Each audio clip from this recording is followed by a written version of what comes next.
Welcome back to the Young Shakespeare podcast. Today, I have the distinct pleasure of talking to one of my all-time best friends, Mr. Oren.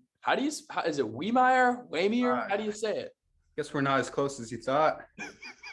I'm just terrible with names, dude. Terrible with names. It's Oren Wiemeyer. Yeah. No, I don't think we're that close friends. You haven't had me on the podcast. It's been what, like a year? You are one of my top 148 closest friends. Oh, thanks, Sam. Now I've had you on.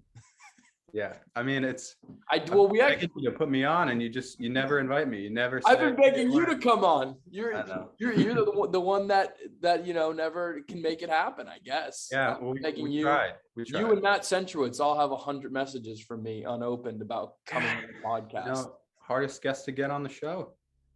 Yeah, I mean, for me, it's just like God gives his toughest battles to his strongest soldiers. Yeah. Happens. Oh, yeah, I wanted to get you on too, especially with everything happening in Ukraine, because you're sort of like European correspondent. I know you were just over there in Italy, right? Yeah, and Italy is pretty close to Ukraine. Not directly on the front lines, but stone's throw. It's a stone's throw. Yeah, but I mean, we saw some stuff that was like pretty. It wasn't like a war zone, but I mean, like I went down for New Year's. Yeah, wait, is it like your first night? You saw some crazy shit. I remember you texting me. Yeah. So I went down for New Year's Eve to Milan because I was like, oh, Milan, it's fun, nightlife, got a lot of clubs. I'm like, we can just go out there, have some fun. Get down there, jet lag hits us. So tired. It's like 11:30, and we're like, all right, we're just gonna walk around. We're in Milan. Might as well just walk around, just see what's around. But I think Milan had placed some COVID restrictions. So all the parties and concerts that normally would be there, just like everyone was just out in the streets. So we were walking through, and people, it was fine up until 12 o'clock. And then people started throwing fireworks in the street. And we I'm like trying to walk, and I'm like, oh, like let's find some cool places for New Year's. I see some flashing lights. I'm like, oh, flashing lights, that means like a party. I'll check it out. Go. I read the flashing lights. Once we get there, and it says drag race. I'm like, oh no. And then people were chucking fireworks. People were shooting off guns and stuff. Right, wait, drag race like cars, or drag race like dress up and get on stage? Like people in drag just doing a 100-meter dash. Yeah. No, it was. I'm pretty sure it was cars. We didn't actually see the actual race, but we saw like the people who were participating in it. And then there were a lot of gunshots, and we were like, oh God. And like you could see them, they weren't like shooting it at people, but they were like shooting the ground like right in front of us, and we're like, oh my God. I don't know. So then we just took off running. It was like a 20-minute run back to the hotel. Dude, I bet you were setting PRs on the run home, and people shooting guns. Oh yeah. Jesus Christ. Gashing. I was in like my loafers. I was sprinting. It was crazy too. And then people were just chucking fireworks in the street, and it was just like little little bombs going off and stuff. And I remember I got back, and the first thing I did was like I checked Twitter, and I was like, this can't be like normal. Like I'm just gonna like see what they're saying. And everyone was like, oh my God, it's like a war zone. It's like Kabul. But it was, I don't know. And then I texted you. God. I remember I was like, you were like the first one I texted. Like, that's wild, dude. Yeah, it was crazy. That's a crazy story, man. Yeah, I can't run anymore. I don't think I told you this story yet, but I hurt my ankle. Yeah. I hurt my ankle playing flag football actually on Monday night. It was we went with the rugby team, right? I'm on the rugby team, so we made our own flag football. Just name dropping that. Yeah, I mean, we're undefeated, not really, but rep the wolf pack. So we go and we play this game on Monday night. None of us know the rules. Okay. We put on our rugby jerseys and our cleats and everything. We're hyped up. We go to the field to see our opponents. It looked like the Dungeons and Dragons club came out to play us. It was a bunch of kids that looked like that. So I was like, I mean, I don't sports bet, but if I did sports bet, I would have said the odds are like plus What do you think 10,000 that these kids what do you think the spread was? the spread was 100 points, maybe 100. 100,000. I didn't know anything about the game of flag football before this day. I was texting my little brother, give me some tips. He said, Football with flags. what's that? Isn't it just football with flags? Yeah. But Yeah. I was getting some tips from the pro. Yeah. So anyways, this game starts and they put me in as an edge rusher. Okay. And there's this kid blocking me, but the way they have them do it is they have to put their hands behind their back like this and just like get in your way. So there's like 4 or 5 referees there for a 7-on-7 flag football game. They were checking our NC State IDs before we come in. Oh, let me see your ID. Let me see your ID. Like to make sure no one's sneaking into a flag football game. Yeah. So for all that, like, you know, being super strict and on top of things, they didn't explain the rules to us at the beginning. Even in track, when everyone's competed 1,000 times, they're like, hey, this is the rules for today's competition. None of that. So we're lined up. The whistle's about to go. I raise my hand. I'm like, hey, what are the rules for rushing? The guy just goes, you're allowed to rush. Play ball. He starts the game. First play. What do? I just run right over the fucking kid in front of me. He looks like Napoleon Bonaparte, but like not Waterloo Napoleon, like starving to death in exile in St. Helena Napoleon. I run him over and he freaks out. I was like, this is flag football. He gets really pissed.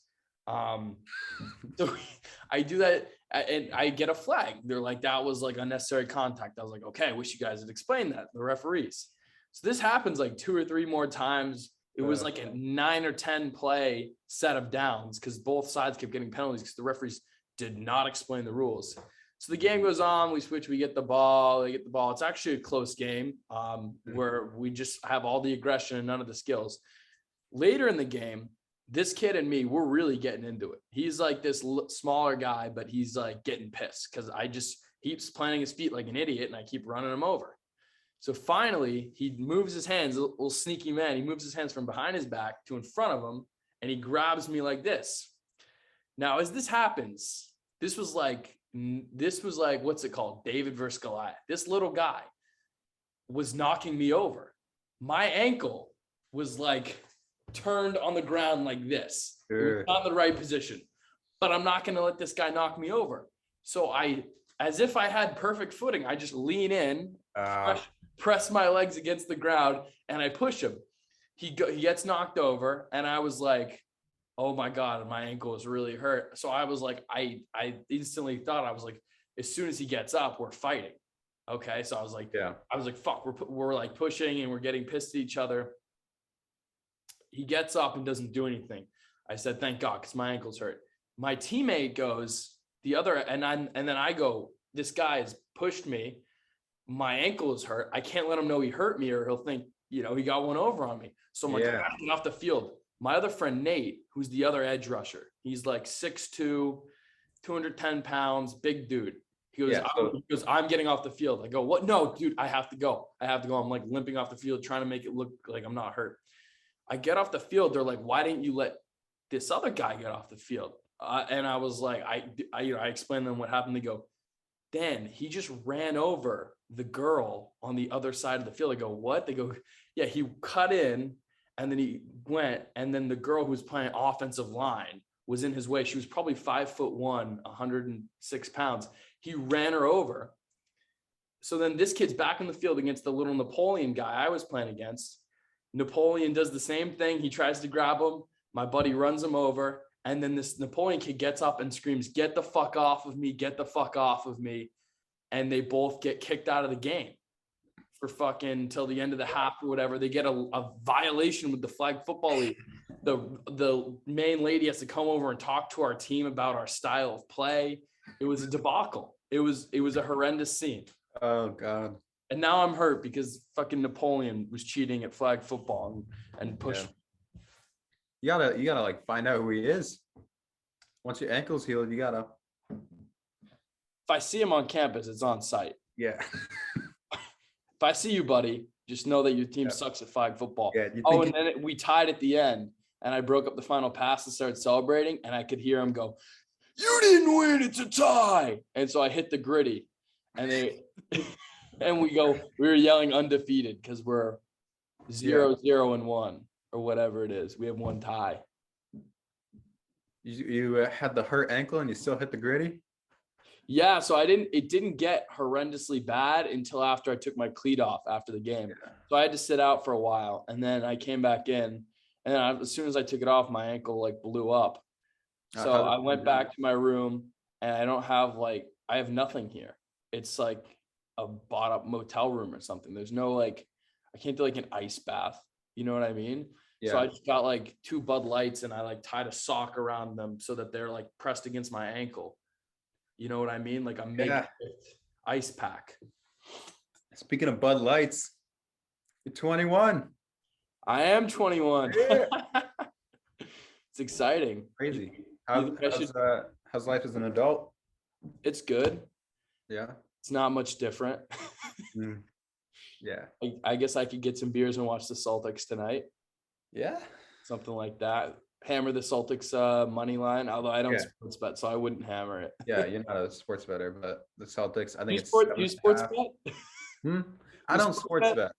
I don't sports bet. I like to pay attention to the lines though.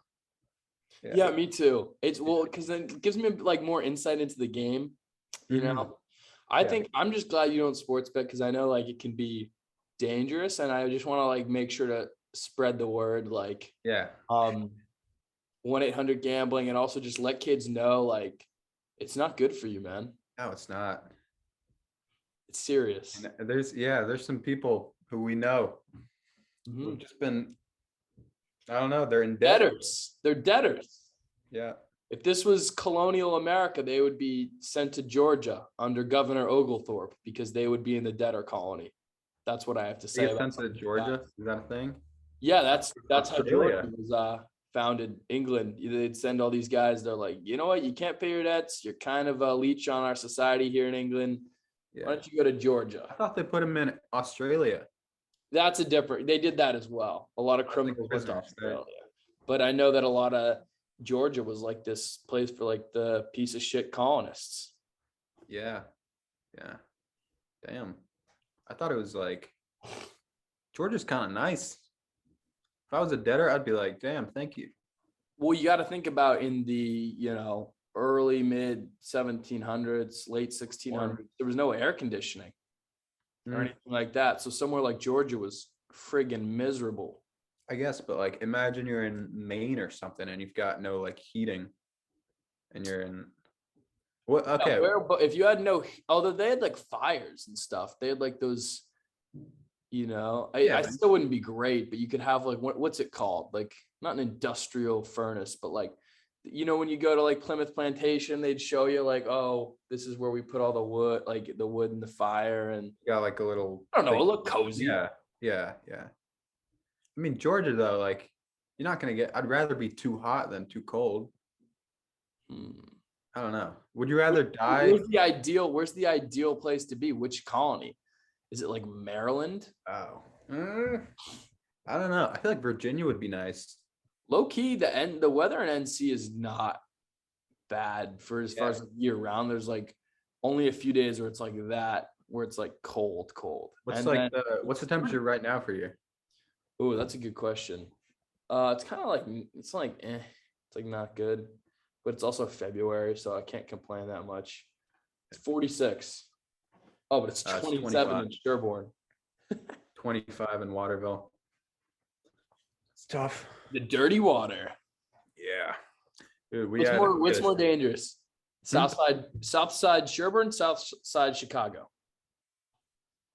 I don't know. South side Sherborne. I know some sketchy dudes. Like I personally have had, I have had more bad experiences in south side of Sherborne than south side of Chicago. So, I mean, that pretty much settles it. That's a good point. And you know what pisses me off? You almost never see the police on the south side of Sherborne. They don't want to police our neighborhoods. No, I mean, you think that it's their job to keep us safe, but come on. Yeah. I think they're taking the defunding thing a little too seriously. So you were going to actually run for office, weren't you? You were going to be Oh yeah, State I was rep. thinking about it. Yeah. For my AP Gov, like I think we have to do a civil service project, right? And I was gonna run for Or was it your senior project? No, you had too many no, APs. it's like a civil thing. I think you're supposed to like normally just it's like volunteer it, go to a town hall or something. And I was like, oh, what if I just ran for state representative? Mm-hmm. And Bork was like, oh, I'd love that. And then I like filled out some of the forms, but then like COVID hit, didn't want to go into Boston to pick up the other forms. So I just You were the leadership we needed during I the know. beginning of the pandemic. If we It had could've been had me. if we had had Oren Wiemeyer in office, things could have been totally different. Yeah, Ukraine, that wouldn't have been happening. Yeah. I don't Yeah. know. We need I would have strong intervened. leadership. I would have intervened. Yeah. What you could have stopped it, couldn't you have?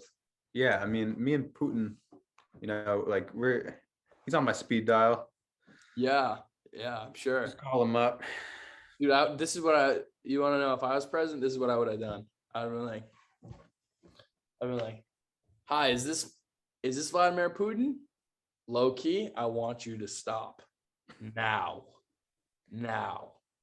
What's he gonna say to that? Hang up. I don't care what he has to say. Hang up. No, I know. He's like he can't respond. Yeah. If the president of America had done that, who knows, dude? I don't know. I mean, you know what they say. Give your hardest battles to the strongest soldiers. I mean, Toughest battles are the strongest warriors, man. yeah. Yeah.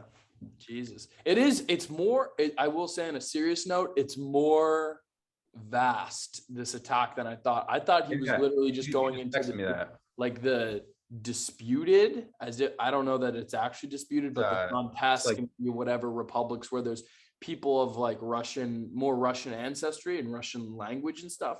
But he's like bombing Kiev and like everywhere in Ukraine, all the major cities. And I think I just read they took over Chernobyl.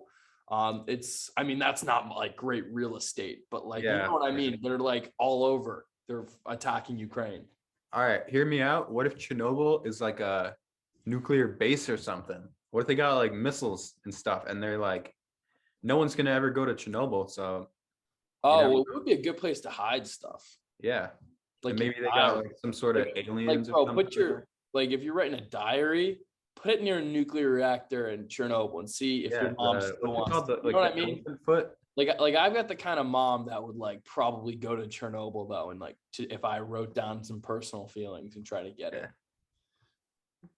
I don't know. I mean, it's crazy. Like they took, what's it, Donetsk and like Luhansk. Good pronunciation, yes. I know Donetsk is one of them. Yeah. And yeah, but they're bombing Kiev. Like I saw some CNN journalists and they were like doing an interview like live on TV, and then they're like, oh, like we gotta stop. We gotta like put on protective like gear. They're like explosions and shit. Like it's crazy. Jesus. Yeah. The battlefield reporters are some of the like are people that are very courageous about their jobs. Like the people that will go to fucking Afghanistan and like during the war and like film that stuff, or like they'll go to like Somalia and like interview pirates. Like people like that are just, I have like a lot of respect for them as journalists. You know what I mean? Crazy. Like the Vice. I think Vice does a bunch of stuff where they go into war zones. It's actually absurd. How about that Vice journalist that snuck into North Korea? Shane, whatever. Yeah. Actually, I think were they giving him a tour? I think he was filming certain things he like was not supposed to be filming. Like, I think they knew he was a Vice journalist and they let him in because this was before they stopped letting Americans in. But then he filmed all this shit he was not supposed to film, and like his hotel room was bugged. Like North Korea is wild. Yeah. I know that they also, I think someone met with like the leader of a terrorist group. I don't even know how you get the contacts to meet with a leader of a terrorist group. Like, I don't know. It's crazy. You know what I was wondering about? So like a week ago, like 5 days ago, I think it was a week ago, about the US State Department was like, or at least I saw it like in the news, it was like intelligence community says like invasion of Ukraine is imminent. So like all Americans need to leave Ukraine right now. I was like, I wonder if the Russians were like, hey, we're not trying to fuck with your US citizens and have some of them. Oh yeah. We don't want to provoke the US. We're going to tell you guys, like leak it to some sort of intelligence agency, like, hey, we're going to be pulling out. Or if it's literally just, if you're planning a full scale invasion, like you're not going to be able to cover it up from like US intelligence, like espionage and clandestine services, and they're able to figure it out. I think they definitely knew at some point in advance that was going to happen. I mean, they had to. That's what, but do you think Russia told the US, hey, we're going to, or do you think they were like, I don't think you would tell something like that. I think that's, but maybe they could like informally make it known that they're planning on doing it. Like back channel it. Yeah, sort of like have word reach the guy who like knows a guy who knows a guy who knows Biden, something like that. Exactly. Yeah. That was just like when like I don't personally sports bet, but like I knew of this guy who he knew someone in his frat who had a friend of another friend who was a Chinese basketball coach, like on a Chinese pro league, and he screenshotted a text saying some team was gonna like rest all their starters, and then like a whole bunch of their friends like bet this game, and like everyone lost money. Really? Yeah. One big idiot we know that just told everyone that this bet was a sure thing, and I'm glad I don't sports bet, or I could have lost money on this Chinese basketball game. Mm-hmm. It's lucky that we don't sports bet, you know. Yeah, well, we cannot hammer that point home enough that we just don't sports bet. Leaves us to focus on other more important things, like watching the game. Yeah. Focusing on like the fundamentals. Yeah. Yeah.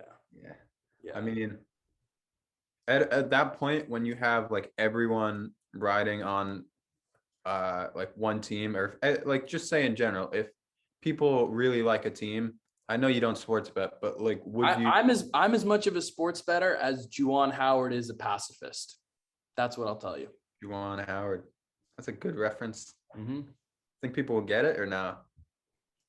I think people know that the Michigan basketball coach punched another guy and got a suspension, I think.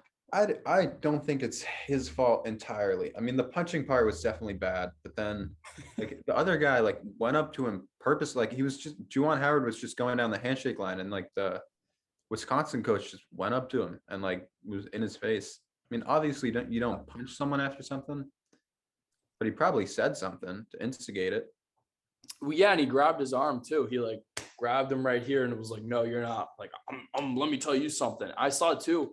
Wisconsin and their athletic department is totally behind their coach, because even though he didn't get suspended, the Big Ten handed down a $10,000 fine, and Wisconsin's paying it for the coach. Oh, I have a question. Do you think like for fines, like in the NBA and stuff, do you think that the teams just cover it? Ooh, because I feel like for someone like Marcus Smart and the energy that he brings, he's gonna come with a couple fines. And like I feel like the Celtics definitely cover that, just because he's the heart and soul, you know. You know, I saw it was a story. It was someone on a podcast. It was a guy who had one of those. What do you call it?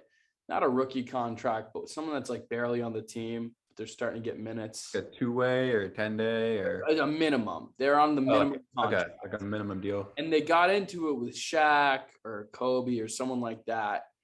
And they both got fines. And then this guy was like, damn you, I gotta pay this fine. But the other guy, his opponent, loved the energy so much. And this guy, oh, you know who it was? Like, you know what? I'll take care of this for you.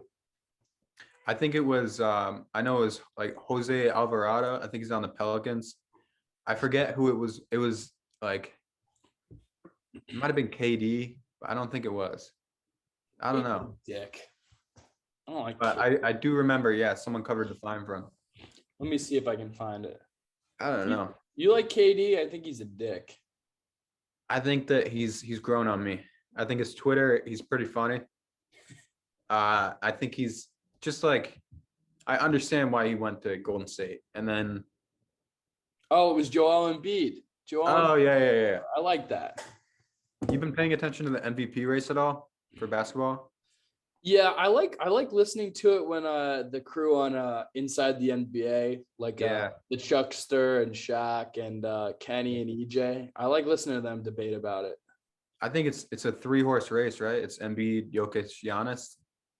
Yeah, and then yeah, I think Steph fell off, so people aren't really Oh, saying him as yeah. much. I actually one argument I really like is that Jokic, the Joker, he Joker. is like completely has the Nuggets on his back.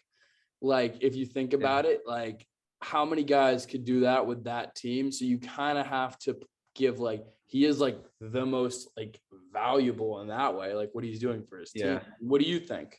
I know there's an advanced stat I think it's like wins added, but I don't know how they calculate that. That's I don't know, tough. but then Embiid, like Simmons is out and he's carrying them to such a good record. I think it's Giannis just because I think he's the most dominant player right now. I don't think anyone could stop him. But I don't know. I mean, I think either like there's still 20 games left in the season. I think any of those guys can take it really. Yeah, and that reminds me too, like everyone keeps sleeping on these teams like the Suns who made it to the finals. I Yeah. saw earlier in the year, I was checking out for some friend that sports bets. I was looking at the math and it was like the Suns were plus 900 to win the NBA finals. And it was like they were leading the West at the time. And I was like, what the hell? I was like, how does this add up plus 900 when they were just in the finals and they have like their whole squad back? I mean, it doesn't make sense. Yeah. I don't know. I think people definitely like underestimated the Suns and they did really well last year, but people thought like, oh, it was a one-time thing. They had a really balanced team. They're going to drop back down, but I think just the way they play, it's very team basketball oriented. I think a lot of that is Chris Paul. But even like Booker is playing he was like a ISO guy and now he's like a team player. Mm-hmm. Interesting.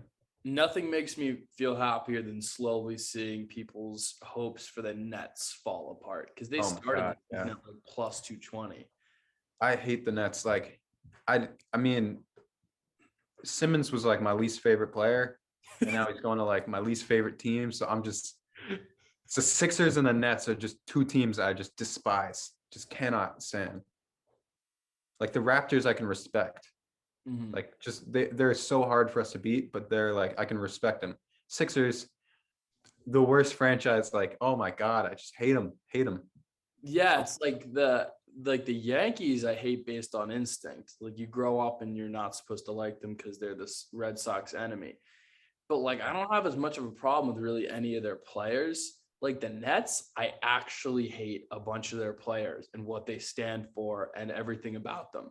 Yeah, they got like the most problematic 3 players in the NBA on the same team. And they're all trying to build like a super team. So it's like, Yeah, all right, fuck you. I And want you to know see what, them too? You fail. know what I love?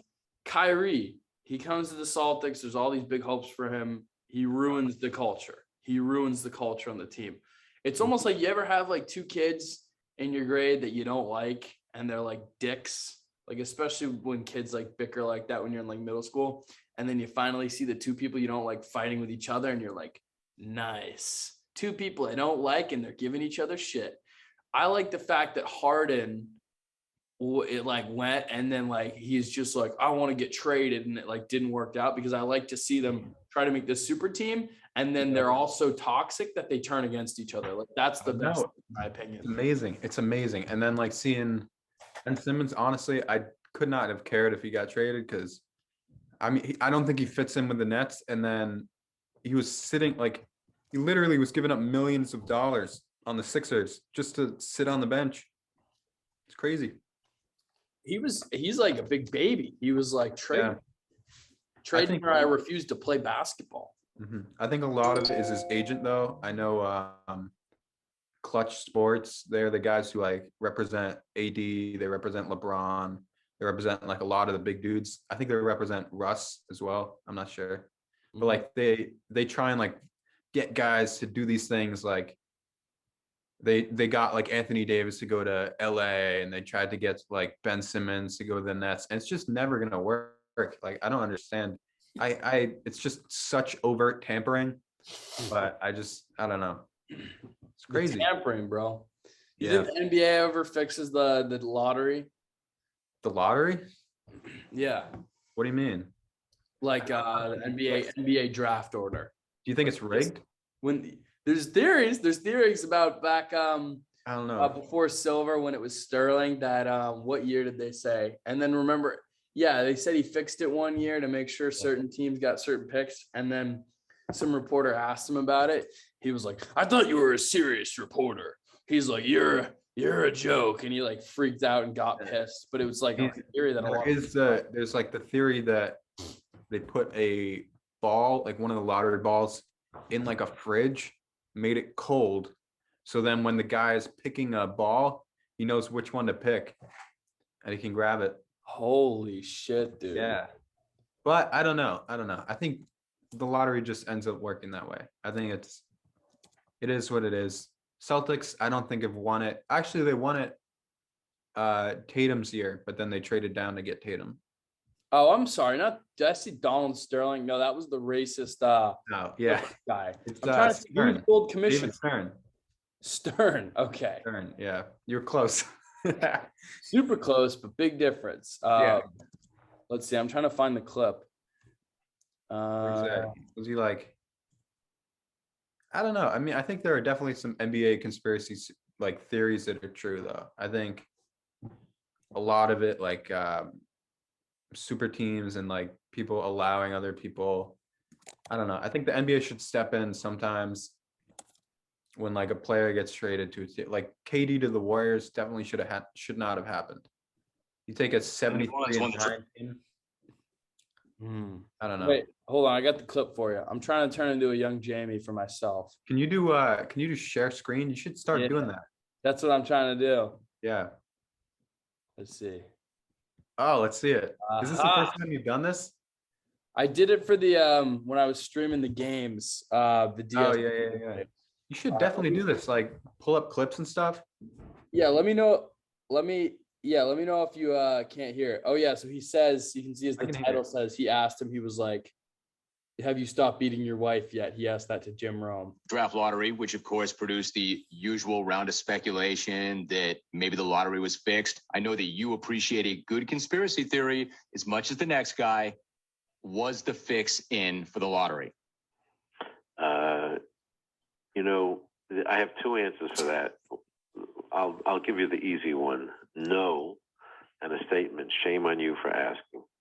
I understand why you would say that to me, and I wanted to preface it by saying it respectfully. I think it's my job to ask because I think people wonder. No, it's ridiculous, but that's okay. I know that you think it's ridiculous, but I don't think the question is ridiculous because I know people think that.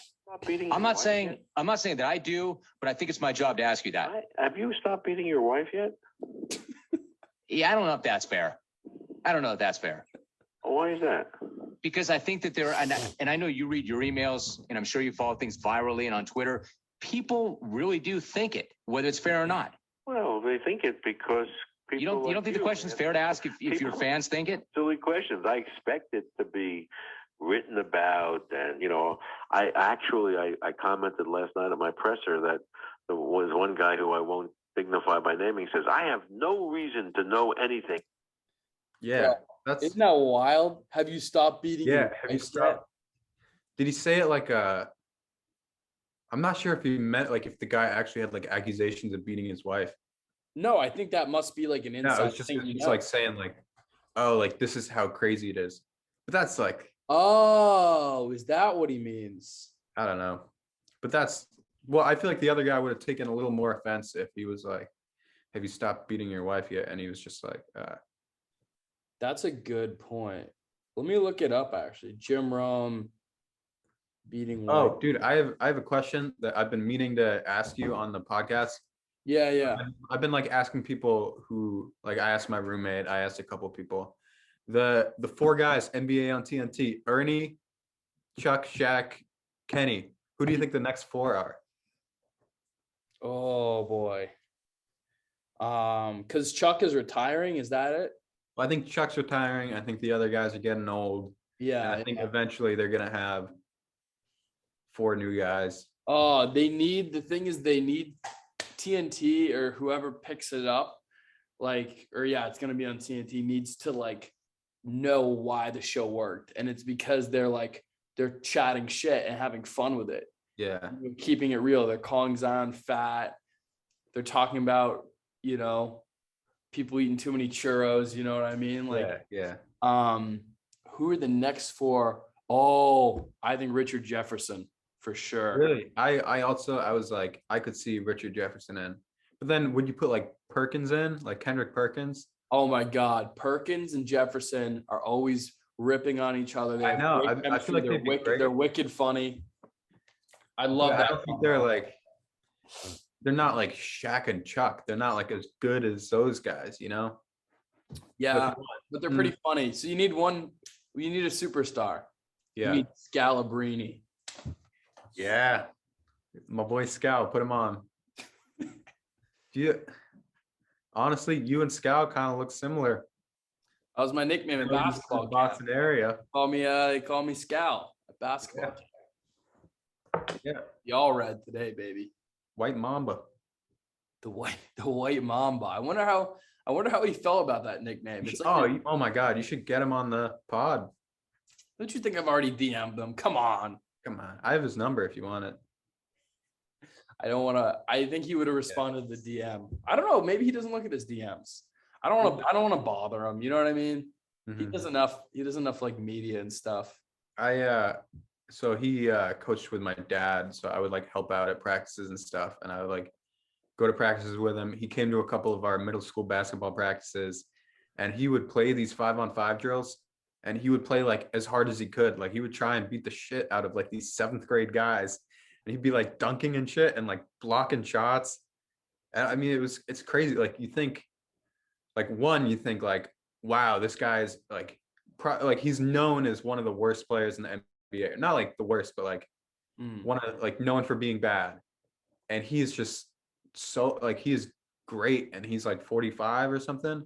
But then why the fuck is he going full speed against 7th graders? Like Mamba mentality, the Mamba mentality. Yeah, White Mamba.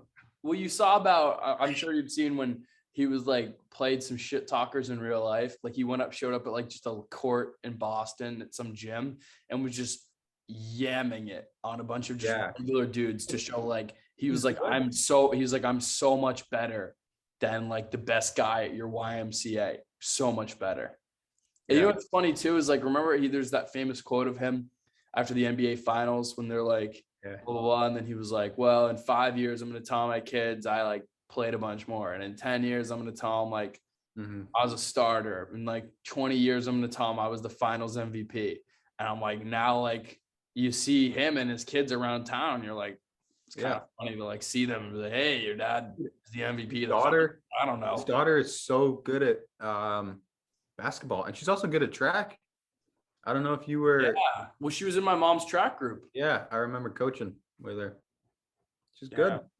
Yeah, I've been hearing a lot. Because I'm actually tomorrow interviewing some of the girls' basketball team. I don't think she's gonna be in it. I think it's Reese O'Connell and Hannah Skiri and Erica Hills. But yeah, maybe at some point I'll interview her because she's like, as the season's gone on, I've just hear more and more. It's gotta be like 8th grade though. It's kind of weird. No, she's a freshman. Is she? That's still kind of weird. Yeah. No, but she's like a wicked good player. Yeah.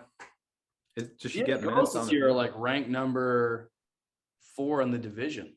They like could win a state title. Guys are doing well as well, right? 5. Yeah, they're ranked around 7, I think. They lost 2 games to Norton, but beat Medway, they did beat Medway, but also Medfield. They sweep Medfield. Yeah. Hey, how do you feel about Medfield? Do you hate Medfield? Honestly, I got a lot of friends from Medfield, so Isn't it like a cousin or something? No, I don't know. I feel like every Medfield person I met, like even during track, like they're all nice. You know, like you had a lot of friends from Medfield. Still hate them. Don't be spreading. Well, you spreading rumors like that I have Medfield friends. Don't be spreading rumors. Well, you say that I'm your 140 something best friend, but then you've got John Churchill on it. I think you've had McNeil. I don't know if you have. McNeely? Oh no, McNeil. Oh, I meant to DM McNeil actually. You know what's funny is you keep bringing this up as if we didn't do a podcast over the summer. That was ruined by. I was like, oh, I can't believe you haven't had me on. And we like tried it. Yeah, we did try it. And Noah was in the corner with his little peanut gallery comments that just aren't appropriate. They're just not appropriate. Yeah, I know. You know what Just that kinda is? like, what? Oh no, I can't. What? I'm gonna filter myself. Okay. Good choices, Danny. Don't say what you're gonna say. Yeah. As funny as it is, as humorous as it is. Have you ever like had to cut something out where you're like, oh, I said too much? For sure. For sure. Originally, I was like, when I started the podcast, I was like, you're never ever. I was like, don't ever cut anything out, because my theory was like, it's got to be raw and real. I was like, I can still make it a real, like, pretty unfiltered show, but like, if something is on the air that shouldn't be on, whether it's like an athlete slips about like their injury, right? Like they're like, oh, this kid on our team is like injured before this football game. And then they're like, hey, can you take that out? Like, I'm not going to like keep it in and like affect the outcome or the strategy of like a actual varsity football game because I pride in my podcast. So then like the same thing then applies. Like someone says something like too controversial. Like I try not to cut, but sometimes you have to. Yeah. You ever cut yourself? Yeah. Oh yeah. I definitely have said things that I'm like, yeah, probably not in my best interest to keep that out there. And I'll have to cut it out of the episode. Digital footprint. Yeah. Mine is huge now. There's like, I know. It's crazy. Well, do you think like it is? Because you go by Young Shakespeare. So I feel like if they found this podcast, obviously there's tons of footage, but I don't know. I just mean in terms of like, there's like probably around 170 hours of me on the internet talking. Yeah. How many people have that? Only people that are like crazy. somehow involved in some sort of media thing like this. Oh, I've been meaning to. Do you think that I'm your number one fan of the pod? My mom is. Really? Yeah. She loves the podcast. She'll watch shit that has nothing to do with her. You're a great commenter. You comment. Yeah, I do. I think I'm the top commenter. Can we read your exchange about Maine high school basketball?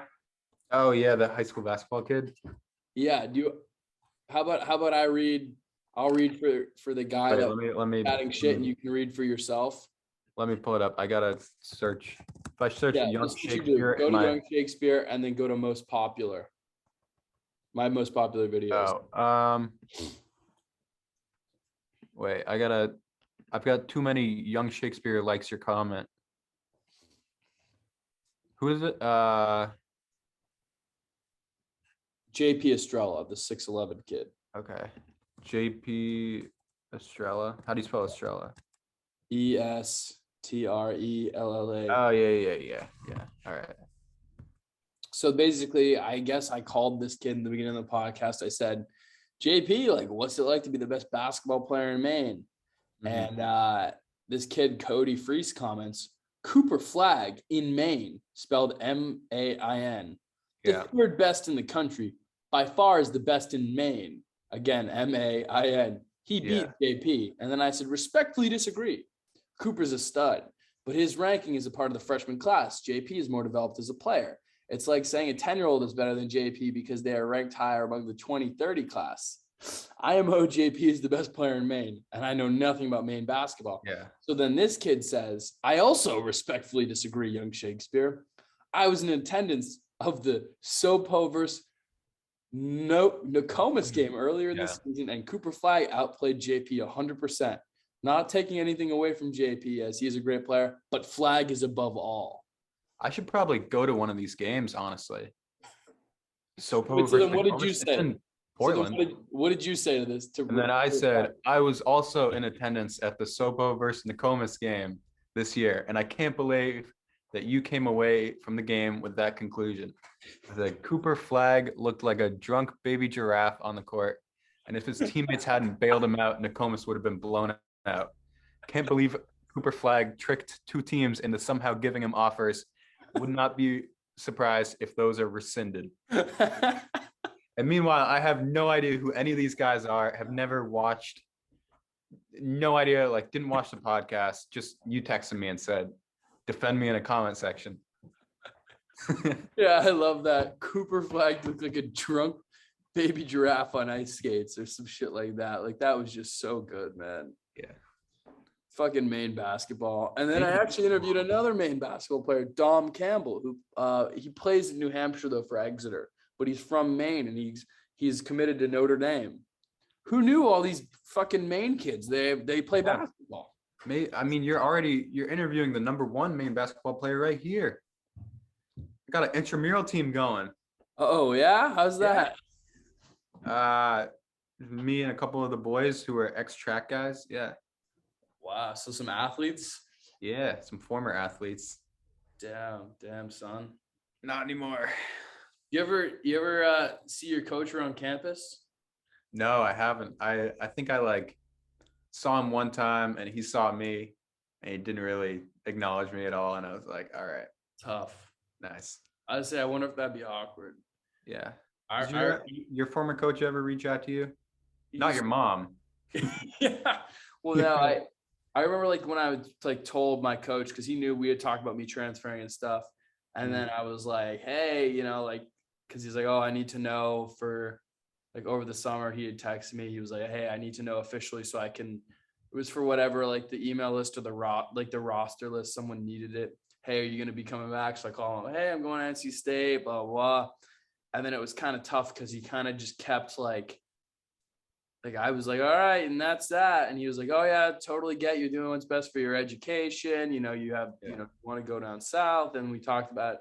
And so I was like, yep, guess that's that. And then he just would keep going. He'd be like, guess you got to do what's best for you. And I'm like, yep, thanks so much for understanding. And he's like, well, it'll be tough to see you go. And it just kept going. Oh, Kept going for a while. And it's funny is because he's not really the type to kind of go on like that a little bit, but I think he was a little bit sad as much as I was a little bit of a menace and a jokester at practice. I think he was a little bit sad to see my humor go away, or at least that's what I thought. Yeah. I mean, we had the pleasure of getting coached by four of the I think they're the premier coaches in the Metro West cross country Division 6 area. Well, it's you have to know that the cross country coaches are world class. Oh yeah, world class program. Yeah, of course. I mean, I don't know. Do you think that your coach in college was better than your coach in high school? Like, if you had to rank all the coaches you've had in your career. I don't think so. I don't think my college coach was better. I think my college coach knew more technique and technical advice than anyone I've ever met. And he was really, really smart in that way. But I think he overloaded me with information and all the other athletes. Like, instead of doing 1 or 2 corrections of practice, which is doable for someone that's got thousands of reps of muscle memory, he would give you every single time you threw the jab on a new piece of information. Great guy, nothing against him, but he would just overload with like 15 corrections of practice. And no one, when you give them 15 things to correct on something they've been doing thousands of times, is going to be able to do it. So I don't think that was as strong of an aspect of his coaching. And I think one thing my mom did really well, I would say she's probably the best coach I ever had, even better than my dad. Tough as it is for him to hear, maybe. But I think she knew how to work with the athletes, and where she had the respect of someone that had won a bunch of league titles and stuff like that. But she also didn't have a big ego where it only had to be her way. She would listen if you were hurting, and she could modify a workout or have you sit out.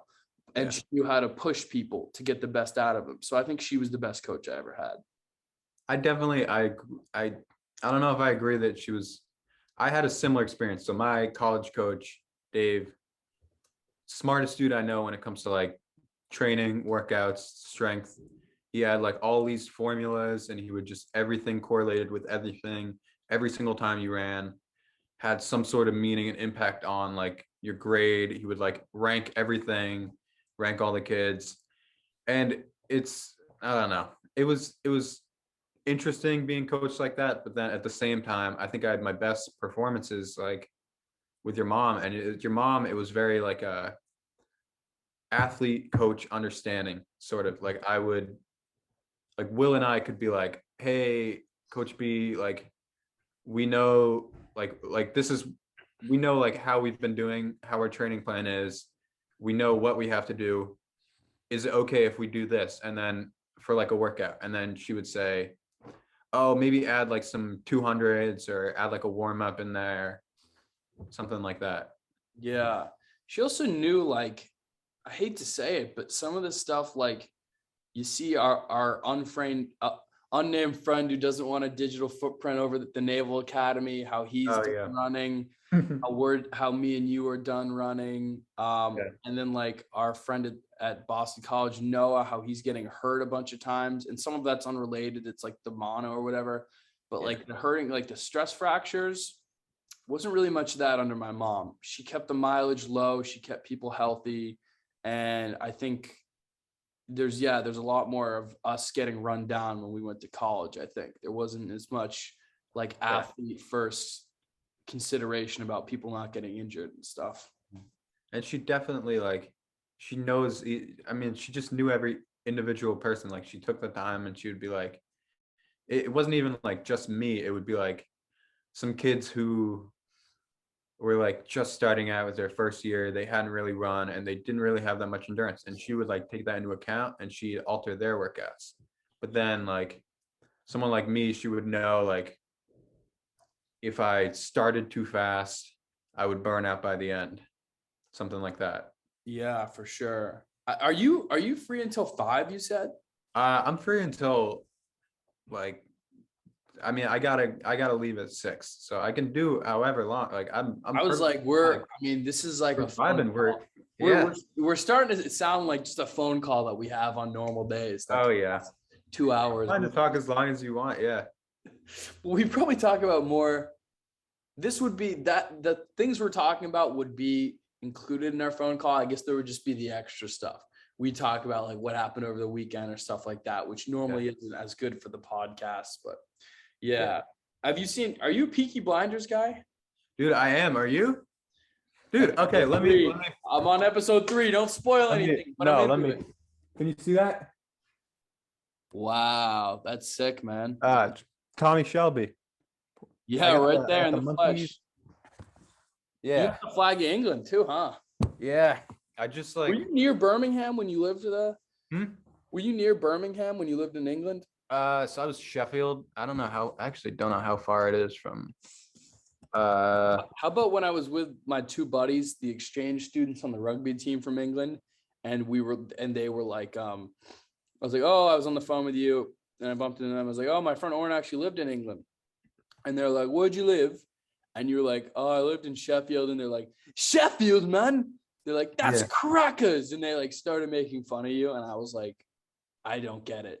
Yeah, I mean, it's fun of everything. They made fun of me all the time. I mean, it's like an hour north, so it's kind of close. Like definitely watching, I'm able to understand their accents because it's not like a Yorkshire accent, but it's definitely more of the northern accent than like a posh like London accent. Yeah, I have to throw on the subtitles and go back at scenes sometimes. Really? Because I'll watch, and I was just talking to Leo Jalali about this too. He had subtitles on, I think, for the whole show when he would watch. I have parts where I'm like, I have no idea what they just said, and I have to click back like 30 seconds, put on the subtitles, and then I'll like turn them off. But like, yeah, where I'm just like, what the fuck did they just say? Yeah, I love it. I mean, I just think it's the way that they've developed the show, and like, I think the final season comes out on Monday. Is it the 28th? Soon, right? Dude, I got to catch up. How many seasons do I have to do to catch up and watch it live? It's 5 seasons. I think they're each like 6 episodes though. So it's not too bad. Give me 3 days. It's good though. It's honestly, it's my favorite show, but it's one I've been watching since 5 years ago. So I've like had to wait for every season. So I always find myself like having to rewatch over and over. Like, I remember figure out where you're at. Yeah, just to like get a refresher because it's been like so long since I've seen the earlier seasons. Like Will was our good friend Will, our mutual friend Will, who absolutely slandered me. He slandered me on your podcast. So he was watching, and I remember he would text me and he'd be like, "Oh, this person died," and I'd be like, "What?"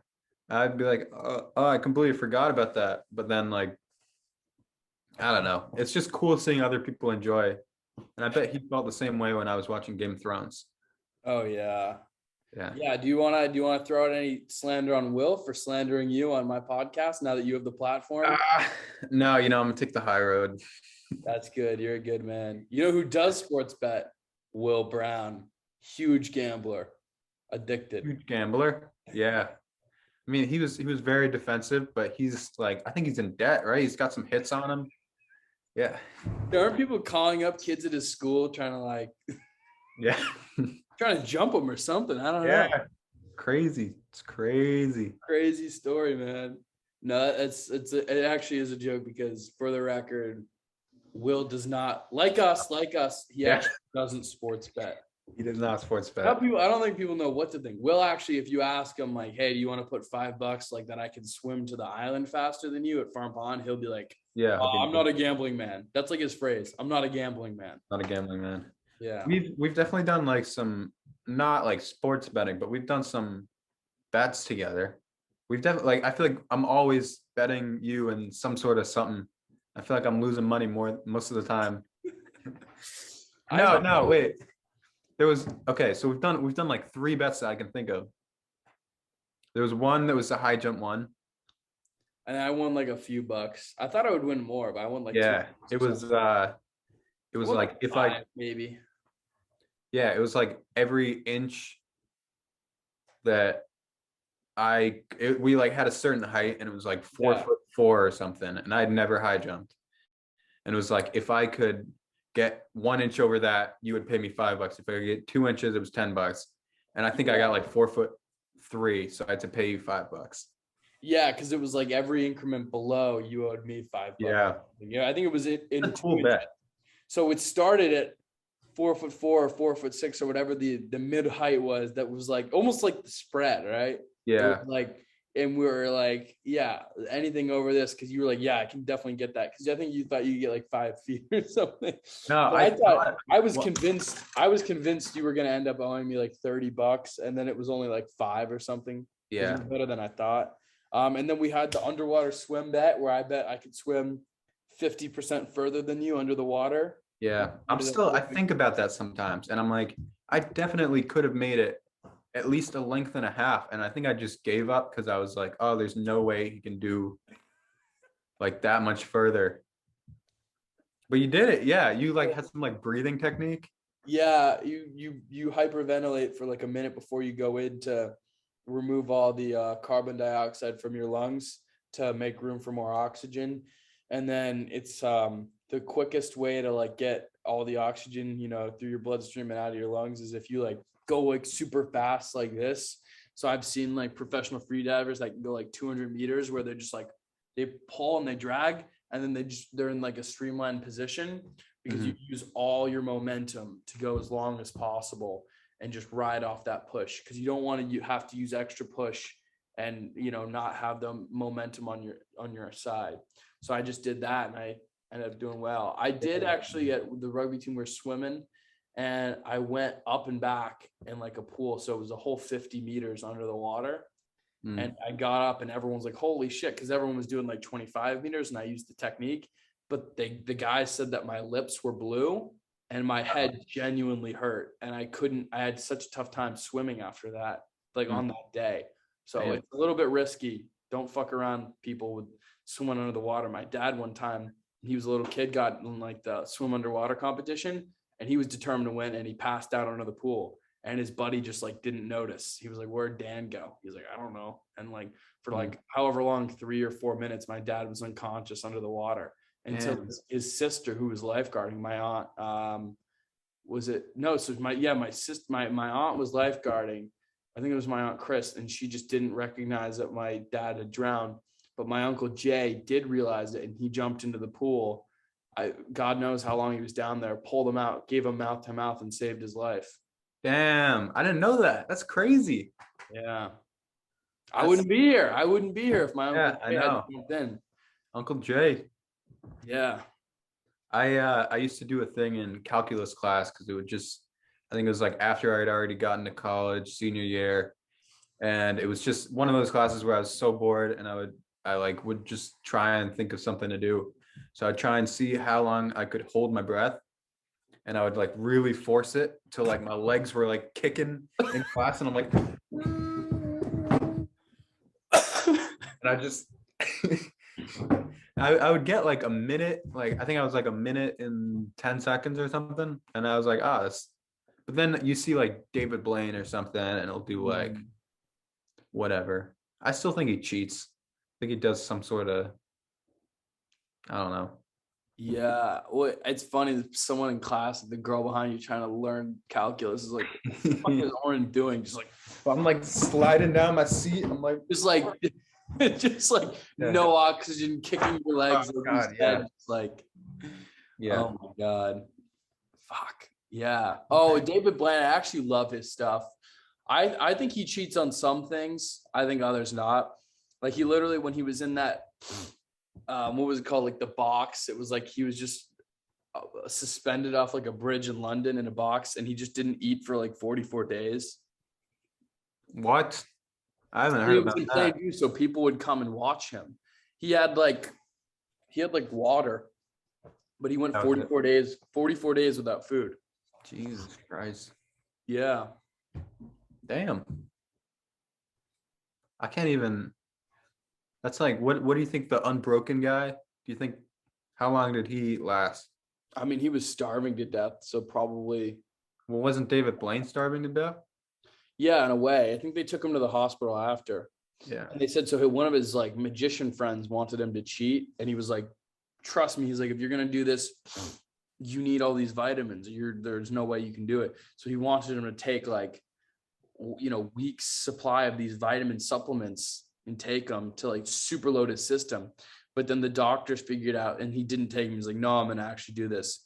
And he didn't take him. And then when he went to the hospital, they somehow figured out that if he had taken and like overloaded his system like that, he might have just like died, and his like organs would have like failed once he got like all those days in, because it would have, however the science works, I can't really explain it, but yeah. I feel like they definitely put something in the water, like some sort of nutrients. I don't know. I mean, you never know. Maybe. I think Gandhi definitely cheated his starvation thing, right? Gandhi? Yeah, because he wasn't in like a transparent box in front of thousands of people. Like he easily could have like, he was like asleep.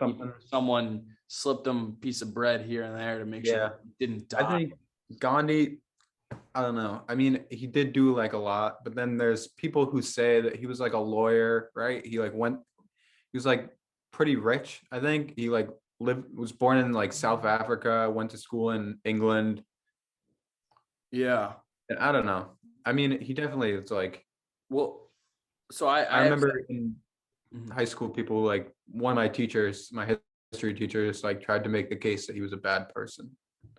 Interesting. I forget most of the details, but well, I'm in an Asian history class this semester, which of course includes India, and my professor, like his specialty is Indian history, and he was saying Gandhi, I don't know if it was his whole life, but definitely in the beginning of his career was like a horrendous lawyer. Like he was a terrible lawyer. Like his first case, he got like humiliated or something. So his parents were like, no, you're going to England to like learn this or that. And that's when he like came up with some of his like nonviolence techniques and stuff like that. But you always hear those stories about him like sleeping with his nieces and stuff, like in the same bed as them. Like you hear like weird stories about him like that, where there's claims. I don't want to say exactly. Like I think he was, I mean, overall, he obviously was like this great pacifist, but you hear that he might have had some sort of weird things going on behind the scenes. You hear stories like that. I feel like most people who have some sort of power have some sort of weird vice, whether it's like Jeffrey Epstein or sports betting. I mean, whatever it is. Yeah. Yeah, that is a good point, though. You get to a certain level of power, like you're gonna like even Benjamin Franklin, he was into some sort of weird sex things too. Oh, really? Yeah, because he was in like France, right? And he just fucking, I don't know. I don't really know, but it's weird. Like Prince Andrew, You been following up on that? He's got like a trial coming up. Yeah, with Virginia Guthrie or something. Yeah. He's all messed up. He was linked with Epstein and all that shit. Yeah, I know. And like the whole royal family. Do you think Queen Elizabeth is alive right now? Did they like she hasn't been seen in public? I think she's alive. You don't think she's alive? Well, they said like, oh, she has COVID, and then I think there was some sort of coronation with like Prince Charles or something. I don't know. Dude, I was out with this girl. And we were hanging out like as friends, but there's a little bit, maybe a little bit of something there. Yeah. And she goes, do you think Helen Keller was real? I go, yeah. She goes, yeah, well, some people don't think she's real. And I just thought to myself, this isn't gonna work. You think Helen Keller's real? Shut up, Warren. Might be, okay, she might be real. Shut up, Warren. She might be real. She 100% did not write the books or whatever. I mean, right. I mean, like that's an interesting way to put it. She's given speeches. She's given speeches too. But like, I don't know. She couldn't hear or see, and she figured out how to talk. I don't think that's English language happen. Blind? Is she not blind? She's blind. She is blind. So how would she know how to talk? Because she would feel people's like throats and their vocal cords and see how. I don't think like the vibrations. And she's like. I think that is the biggest scam. I'm gonna look up a video of Helen Keller. I'm looking it up. I'm gonna screen share. I can, yeah. Because I think I have the powers or whatever. Oh, I can't. I don't think Helen Keller's. I think she might have been lying. Wow, so you're a Helen Keller truther.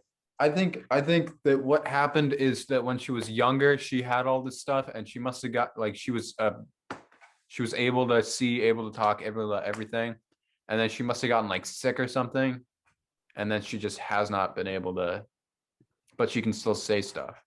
I feel like that would be more obvious to Is her? Oh yeah. And that is as it should be. Lovely, desirable ladies won't wait. You have to go out and grab them. I am your opportunity.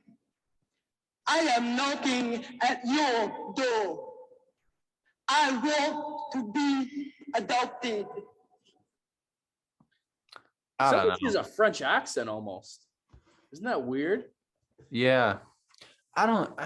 I mean, It's just so hard. How are you supposed to? You're just supposed to go like this, and then you can talk, and you can know words and like what words mean. I don't know. How are you gonna know what words mean? I do know if I was blind and deaf, blind and deaf, I would just be laying in a bed. I wouldn't be doing that. I wouldn't be smart enough. Like, how are you going to know? No, but as far as like knowing what the words mean. So it started out like she would hold on. It was like the Annie, whatever, who she worked with, right? She would like do her the sign, and then she would like have her touch water, and she would know like what water is. And then you'd like do signs. Isn't she blind? What's that? Isn't she blind? Yeah, but for other people to know what she wanted. Oh, so and then you could. I think she would make her do the signs on her hands. Yeah, and then her like specialist, the woman that worked with her, would be able to sign into her hand, and then she would feel it. Or even I think then eventually she'd like learn Braille and stuff. How would she know grammar? Grammar. That's interesting. I think it's like a kid though. Like you learn, hey, this is the sign for water. You touch water. You feel hair. Oh, this is hair. You learn the yeses and the nos. It's tough. I couldn't teach it. I couldn't learn it, but someone can. I don't know. I'm like 50. Helen Keller is a personal hero of mine, and I will not have you besmirch her honor with these accusations. I don't know. I'm 50-50 because it's just, I think it's so hard and so incomprehensible that she's able to do that. I don't know. If she can do it, props to her, Is she alive? No, she No. died a while back, man. How old was she? How old did she live? She made it for a while. She died in 1968, and that would have made her 88. This must be tough news for you if you didn't know if she was alive or not. No, I mean, I assumed Is that it tough she for you was to dead. take? Huh? Oh my God. Oh, Helen Keller died. Oh no. What am I gonna do? Drop an F in the Zoom chat. Drop an Yeah. F. Drop an F for Helen Keller.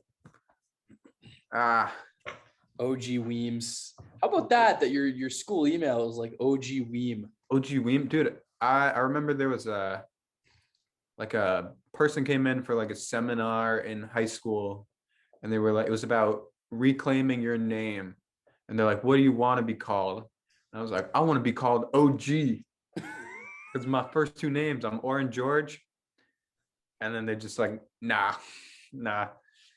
Wait, did you tell people at Colby, hey, I'm OG? It's a little late now, but No, wait. I mean, who told you nah about the OG? people in the like seminar, I was like, I'm gonna go by OG, and they were just like, Wait, the seminar people, they're supposed to be the ones encouraging. dude, I don't know. It was like a woman, and she was just like, I don't know. She's like, OG doesn't fit you, and I'm like, okay.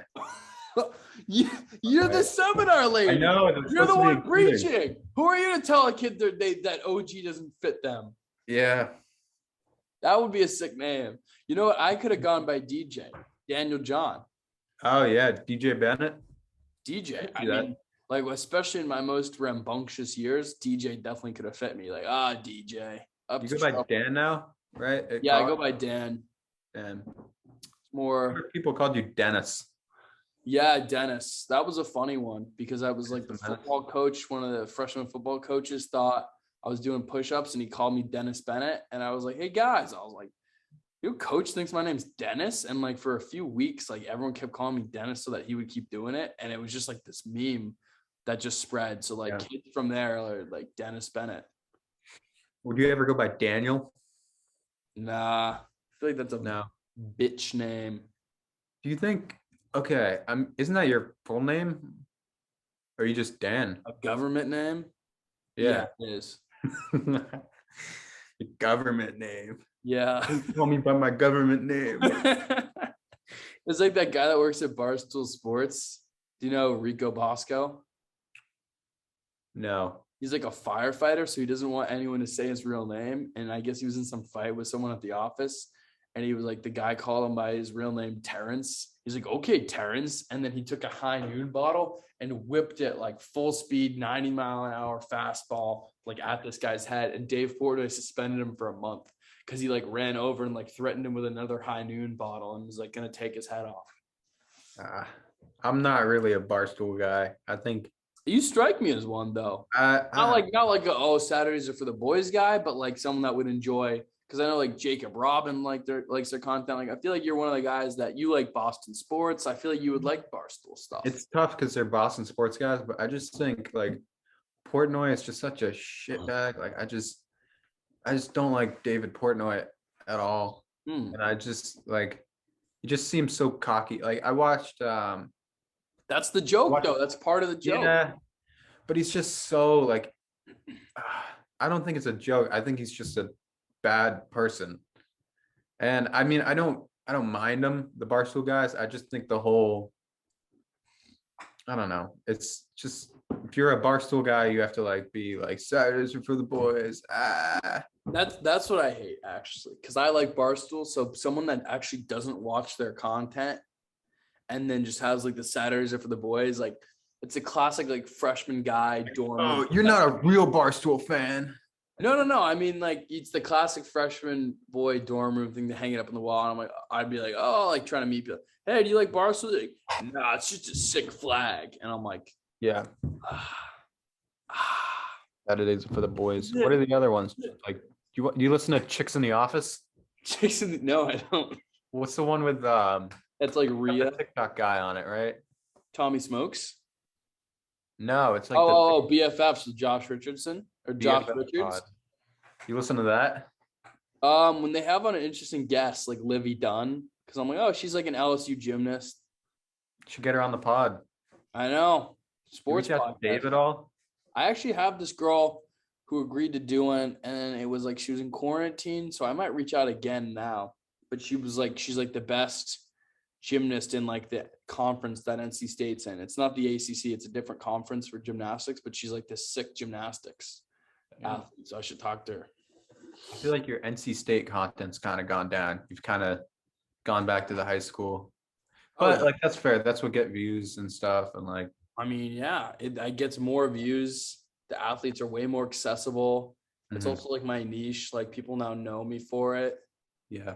Like I am a god to these Right. schoolers. A god. Oh God. People, I mean, now before they would be like, oh, all right, I'll do your podcast. And now they're like, oh, like I know you. Like when I reach out to like a basketball player, it's getting more and more niche too. Yeah, I know.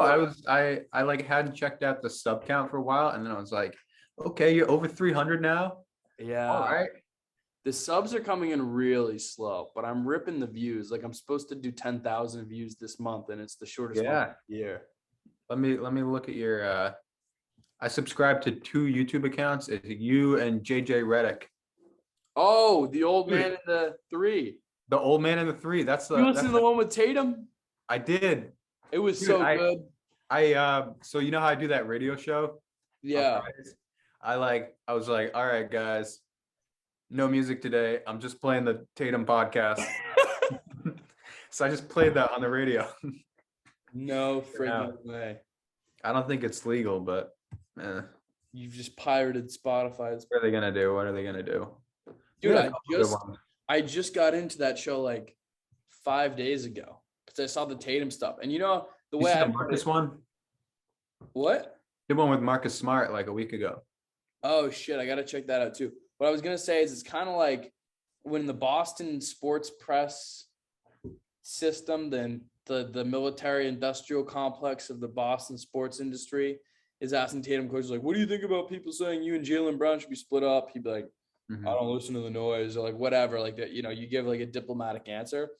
But when it's a guy like JJ Redick that was just playing in the NBA and he's like, what do you think about that stuff? He gives a real answer. He's like, yeah, actually Jaylen and I talked and I said, do you want to be in Boston? He's like, yeah. Do you want to be in Boston? And I said, yeah. That was unconvincing to me when they were like, do you want to be in Boston? And he was like, yeah. Do you want to be in Boston? And it was like, yeah. It was convincing to me. I was like, he really was like, and then he was like, yeah, he's like, the grass isn't always greener. Like we're young guys, we're studs, we're good players. Like you should want us here. And it is true. Like, why are we shooting ourselves in the foot? We're, as Boston sports fans, we can get a little bit arrogant about what we deserve. And you know what? Like Tatum was talking about his career and is like, I mean, you look at like the last 6 years, like we went conference final, conference final. Or maybe we like missed a year and then we were like I think the year where Gordon got hurt, we missed that one. But then like we made it in the bubble. We were in the conference final against the Heat and we should have won that one. And then last year was disappointing. Kemba was a bummer last year. I think this team, I don't know. I'm not a sports bettor, but my roommate and like some people I know were telling me that plus 1,200 for the Celtics to win the East. I don't know. I don't think there's a team. I know the East is stacked. They've got like Raptors, Sixers, Bucks, Heat, Nets, who else? Bulls. Tell your roommate to be careful with that sports betting, man. Just if you care for him and you want to look out for him. Just like I don't know. I'm like against sports betting at this point. I'm just not I don't know. I think in the past I might have sports. Don't sports bet. I don't think so. Yeah, I think I might have, but I don't think I ever did in the past. But I don't anymore, so that's good. Yeah. Well, the thing is, I'm like a reformist in the 1910s. Like the way that they felt about alcohol, that's how I feel about sports betting. Oh yeah. Scourge on the modern man, he needs to be done with. Too many fathers are out of the homes. Our yeah. sports betting, the casinos, the Mhm. DraftKings, okay, the 247games.com. Yeah. Not at home being responsible. So if anything, I feel like I could see myself being someone that stands up and gets people to stop sports Yeah, betting. you're like an advocate for. It's like the prohibition, but with gambling. Exactly. Because I just think sports gambling is disgusting. It is interesting though how much it's like just become widely accepted. Sports gambling at this point. Something that's not allowed, and it's not legal. It's not legal, and it's just people just talk about it, and they're like inside the NBA guys, they're making their picks, and they're giving out like Chuck gives out like picks. He does? Yeah, and I think he like misses every single time, but That's yeah, it sucks when I'm at college. Is like I don't have the TV, so I have the computer. So like I like at school, I'm not watching inside the NBA. I just Yeah. can't, yeah, But Mhm. you make an interesting point where it's like, and that's one of those things too, where I think when this is always my theory, when something is so widely done that's illegal, as long as it's not like the worst thing in the world, I do think if it's something like sports betting, you might as well legalize it, because I do think our laws should stand for something. And the more laws you have that people are knowingly breaking and that people widely accept as that's a fine thing to do, that's not a bad thing to do, I think it undermines, because we want to have laws that people will, for a lot of times it seems like people will follow the law either because one, maybe it's against their moral code to break a certain law, or two, there's a punishment that comes with it. But not often do you see people following the law because they say, well, I have respect for the law. Because the truth is, things like the drinking age, which widely across America, people aren't following, right? Things like sports betting, even things like marijuana before marijuana, I'd consider is almost on the same sort of like they've both been kind of legalized in some states. Still like have some taboo against it. Do you see my point about why should we have a bunch of laws that undermine our own law? Yeah, Well, it's sort of like a federalism thing. It's like it's interesting to me. If I know it's not the federal government's, I don't think they can choose whether it's legal or not. I don't know. Maybe it has to be like ratified state by state. yeah, well, there's certain things too that like the federal government basically bullied a lot of the states into moving the drinking age from 18 to 21. Like there were some holdouts like Rhode Island, and then I think they're able to tie it with like the interstate commerce clause, because they're like, oh, like we do the highways, the interstate highways, and drunk driving is a factor with like drinking, so like we can't have people under 21. So they have like little loopholes where they can kind of tie these things in together. Same thing with, I think, licensing. That's what Bork was saying in AP Gov, like that the like tractors or whatever in like New Hampshire, people used to be able to drive at like 14, but they use the interstate commerce clause, like, oh, you can't drive on our highways, things like that. Yeah. I don't know. I mean, I think they're both going to end up, both like sports betting and marijuana are supposed to, I think they're all going to like in like the next 5 years, I think it's going to be legal in all the states. I don't know. I mean, you go to like, Has a bill out now, but they were supposed to vote on it last session and they didn't. I think the governor supported it too. He was like, yeah, I'm cool. Yeah, I think he's cool with sports betting, but then he said something like he wasn't gonna, I think I read this in what's it called? I can't remember. They were like, he pulled back on it because he had some other agenda he wanted to get passed, and he's like, I'm not dying on the hill of sports betting when I need to like pass like some sort of opiate relief bill or like education. When's he up for re-election? Do you know? He's not running. I know, but like when's his term over? 2020, is it this year? It's over, I think, right? Or no? Oh, it might be when is it? Oh yeah, it is, because Healy is running, the AG. Is she? She's I think very good. Great. She would be amazing. I feel like she would step in, fill that role. Yeah, she's super. Where does my dad know her? My dad is like friends with her. You probably friends. They know it. They both went to Harvard. They work together in some sort of DA's office or something. But he said she's a really, really nice person. Yeah, I've only heard good things about her. and I think it seems like she's the front runner, but I don't know. Get it for the pod. Get it for the pod. You should. That'll Maura be- Healy. I really want to get into these. I really want to get into these political interviews, but I interviewed like 10 mayors in Massachusetts and none of them got back to me. Really? I think it goes because you find it on their website, like their emails. I think it goes right to like the other 1,000 complaints that they get from people about like their garbage bins. So I want to get these interviews so bad, but I don't want to use my dad's connections at all. I've yet to use him to get. Actually, there was only one interview. He suggested it. It was his friend. He's the sheriff. The sheriff, exactly. Yeah. But other than that, like I'm trying to do it all on my own. But maybe it would be cool to interview like a Maura Healy. Maybe I should just do it and be like, hey, can you help me out, Daddy? I don't think the sheriff one did the numbers that I thought it was gonna do. I thought it was gonna be a massive one because that was like your first non-friend one. Yeah, it's like my audience. But he ended up doing all right because he told the Aaron Hernandez story about how he was locked up in his house of corrections. And so it didn't do numbies, but some people have seen it. Some of your ones are numbies. Yeah. Do you think people will revisit the Owen Bingham one?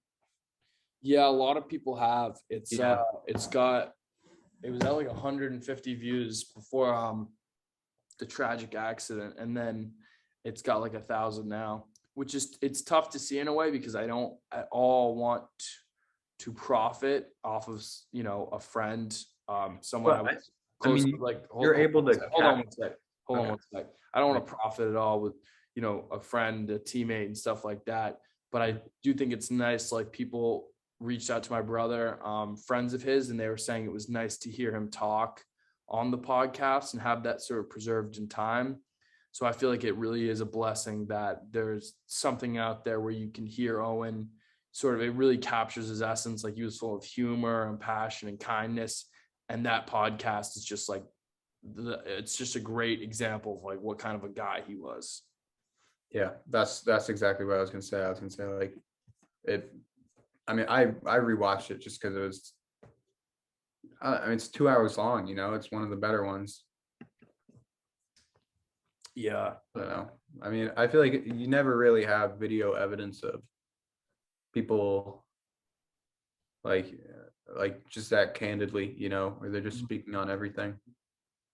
Yeah, it's one of the good things about our generation now, at least, is like my grandfather on my dad's side that like died when my dad was a young man, like, or not even, like he was a 12 or something like that. Like I don't even know what his voice sounds like. You know what I mean? My own grandfather. But if something happened to me, God forbid, like at least my grandkids would know what I sound like, or like, let's say I have a long, happy life. It would be cool for them to see when I'm like, oh, I had this, one of my best friends, Oren Wiemeyer, he was this wild dude. He went to drag races. Yeah. And they'll be able to hear the story right from your mouth when we're 20 and 21 years old, respectively, Yeah, it's cool. It's cool. Mm. You think we're going to be friends when you're older? No. Like, I'm just kidding. I mean, we've bridged the hardest gap, the high school to college. Yeah. And not where it's like friends, where it's like, oh, we see each other when we're home. Like I was thinking about the fact that we call each other and we text and stuff like that. I was like, because you wouldn't need to do that unless you were genuinely still enjoying each other like that. So I was like, I think that shows we'll be friends for a while. Yeah, I think like the two main guys who I like text if something happens to me are like you and like from back home, or like you and Will. I feel like are the two guys I'll like. Yeah, I don't know. I feel like if we make it this far, we've been friends, and like we've gone through a lot of shit together. We had like a little fights. Like there's the one time where you like tried to like strangle me. But like I don't know. I don't even want to get into it. Do you want me to get into it? I didn't know. You locked me in your car and you were driving too fast. I was pissed. You were trying to get out, and I wouldn't let you get out because I was like, oh, you were like, I want to go to my dad's birthday. And I was like, no, I'm not letting you. And then you tried like strangling me from the back seat, which was unsafe. You were driving like unsafe. You were driving like a nut in the Blue Moon parking I was lot. not driving like I was like, let me I the was just fuck out of driving the so you car. wouldn't be able to leave. And then you get out and you take my wallet. But you leave your dad's birthday cake. Yeah. And then have you seen what's the Tom Hanks movie where it's like the spies and they're like exchanging them? Like these two spies on a bridge, and I had Noah in the car, and Noah, I like gave him the cake, and he like walked over to your car, and we were like pissed at each other. We're like not speaking. And I like sent Noah with the cake to get my wallet from your car. Mhm. We like met at like on like Snow Street, and we had like our cars like, and then we were fine like the next day. Yeah, I feel like that's guys too. You get in like blowout fights, but I was just pissed. I was like, you're fucking driving like a maniac, locking me in your car. But yeah, probably shouldn't have tried to choke you from behind or whatever. I don't know. I thought it was bygones be bygones. Anyways, but that's the point you're making, is that we've actually, it's the test of time. Like if you had to put an over under on our friendship, would you put it at? Like if you were a betting man and you were like, yo, what's like From that now on year? Yeah.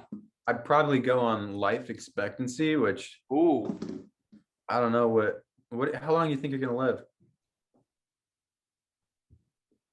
It depends if I get in shape or not. Because I'll probably get heart disease and stuff. If I stay fat through my 20s and 30s, I'll probably get some of that heart disease when I'm like 62. Don't say that. You're making. If I start running again, I could probably be like 90. I think 90 would be awesome. I think I don't know. I mean, I don't really. I think once you're like 80 and you've lived a full life, does it really matter? I guess it's nice to be like, see your grandkids grow up or something. Yeah, I'm hoping to see that. Yeah. No, in all seriousness, I mean, if I had to guess my age, I'd probably say 80. I think I'll probably, like, I was more or less joking before. I think 80 is probably a realistic life expectancy. Because especially if we stay in the Boston area, like the healthcare we'll be able to receive is world class. Unlike our high school cross country coaches, that is world class. The healthcare in Boston. So that's not even factoring like the advancement. Like maybe we cure cancer in like the next like me and you.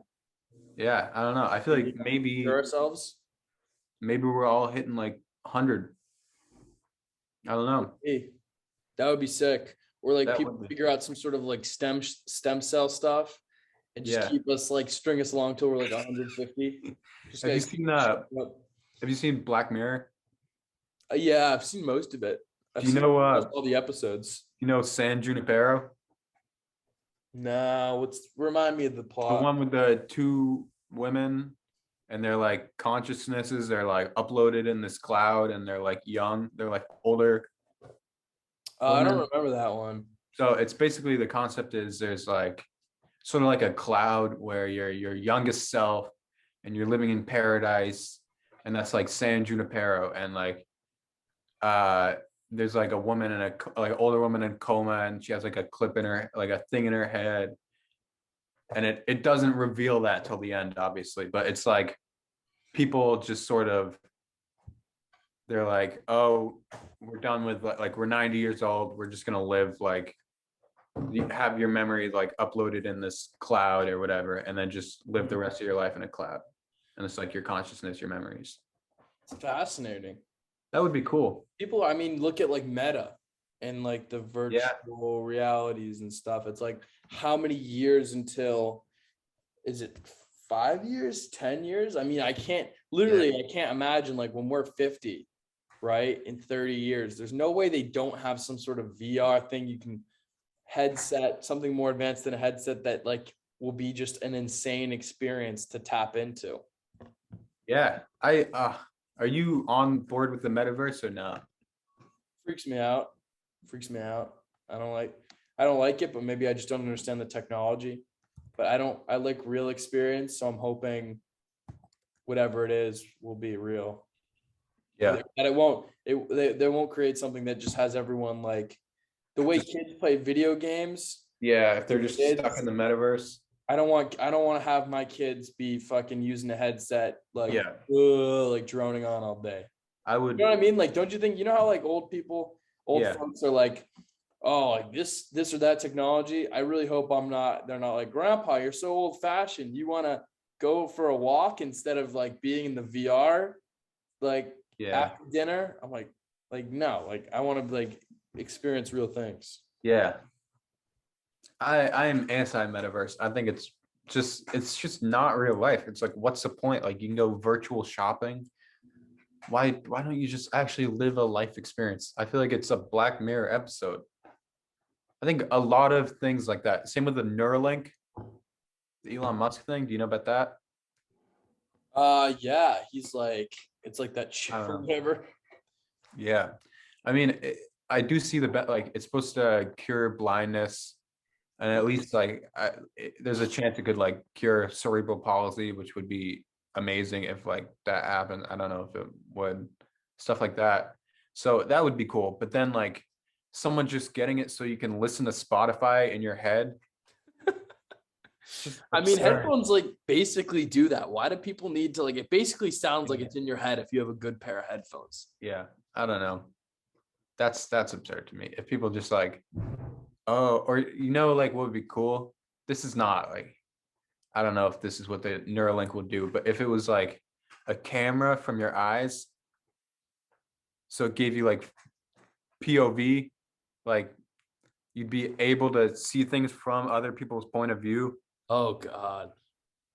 Wouldn't that be weird? And you could just tap into someone else's, like if you could just hit like, you could see like Putin's point of view right now as he's like commanding armies. Yeah, and you could just like hit a button and then your life is like that person's life. Yeah, it's almost like a live video. So you could be like, you'd have but like what if 200,000 people on like Kim Kardashian POV right now. Mm-hmm. And that would be like what it seems like for you. It seems like you're that person. So that would be even worse than the metaverse, I think.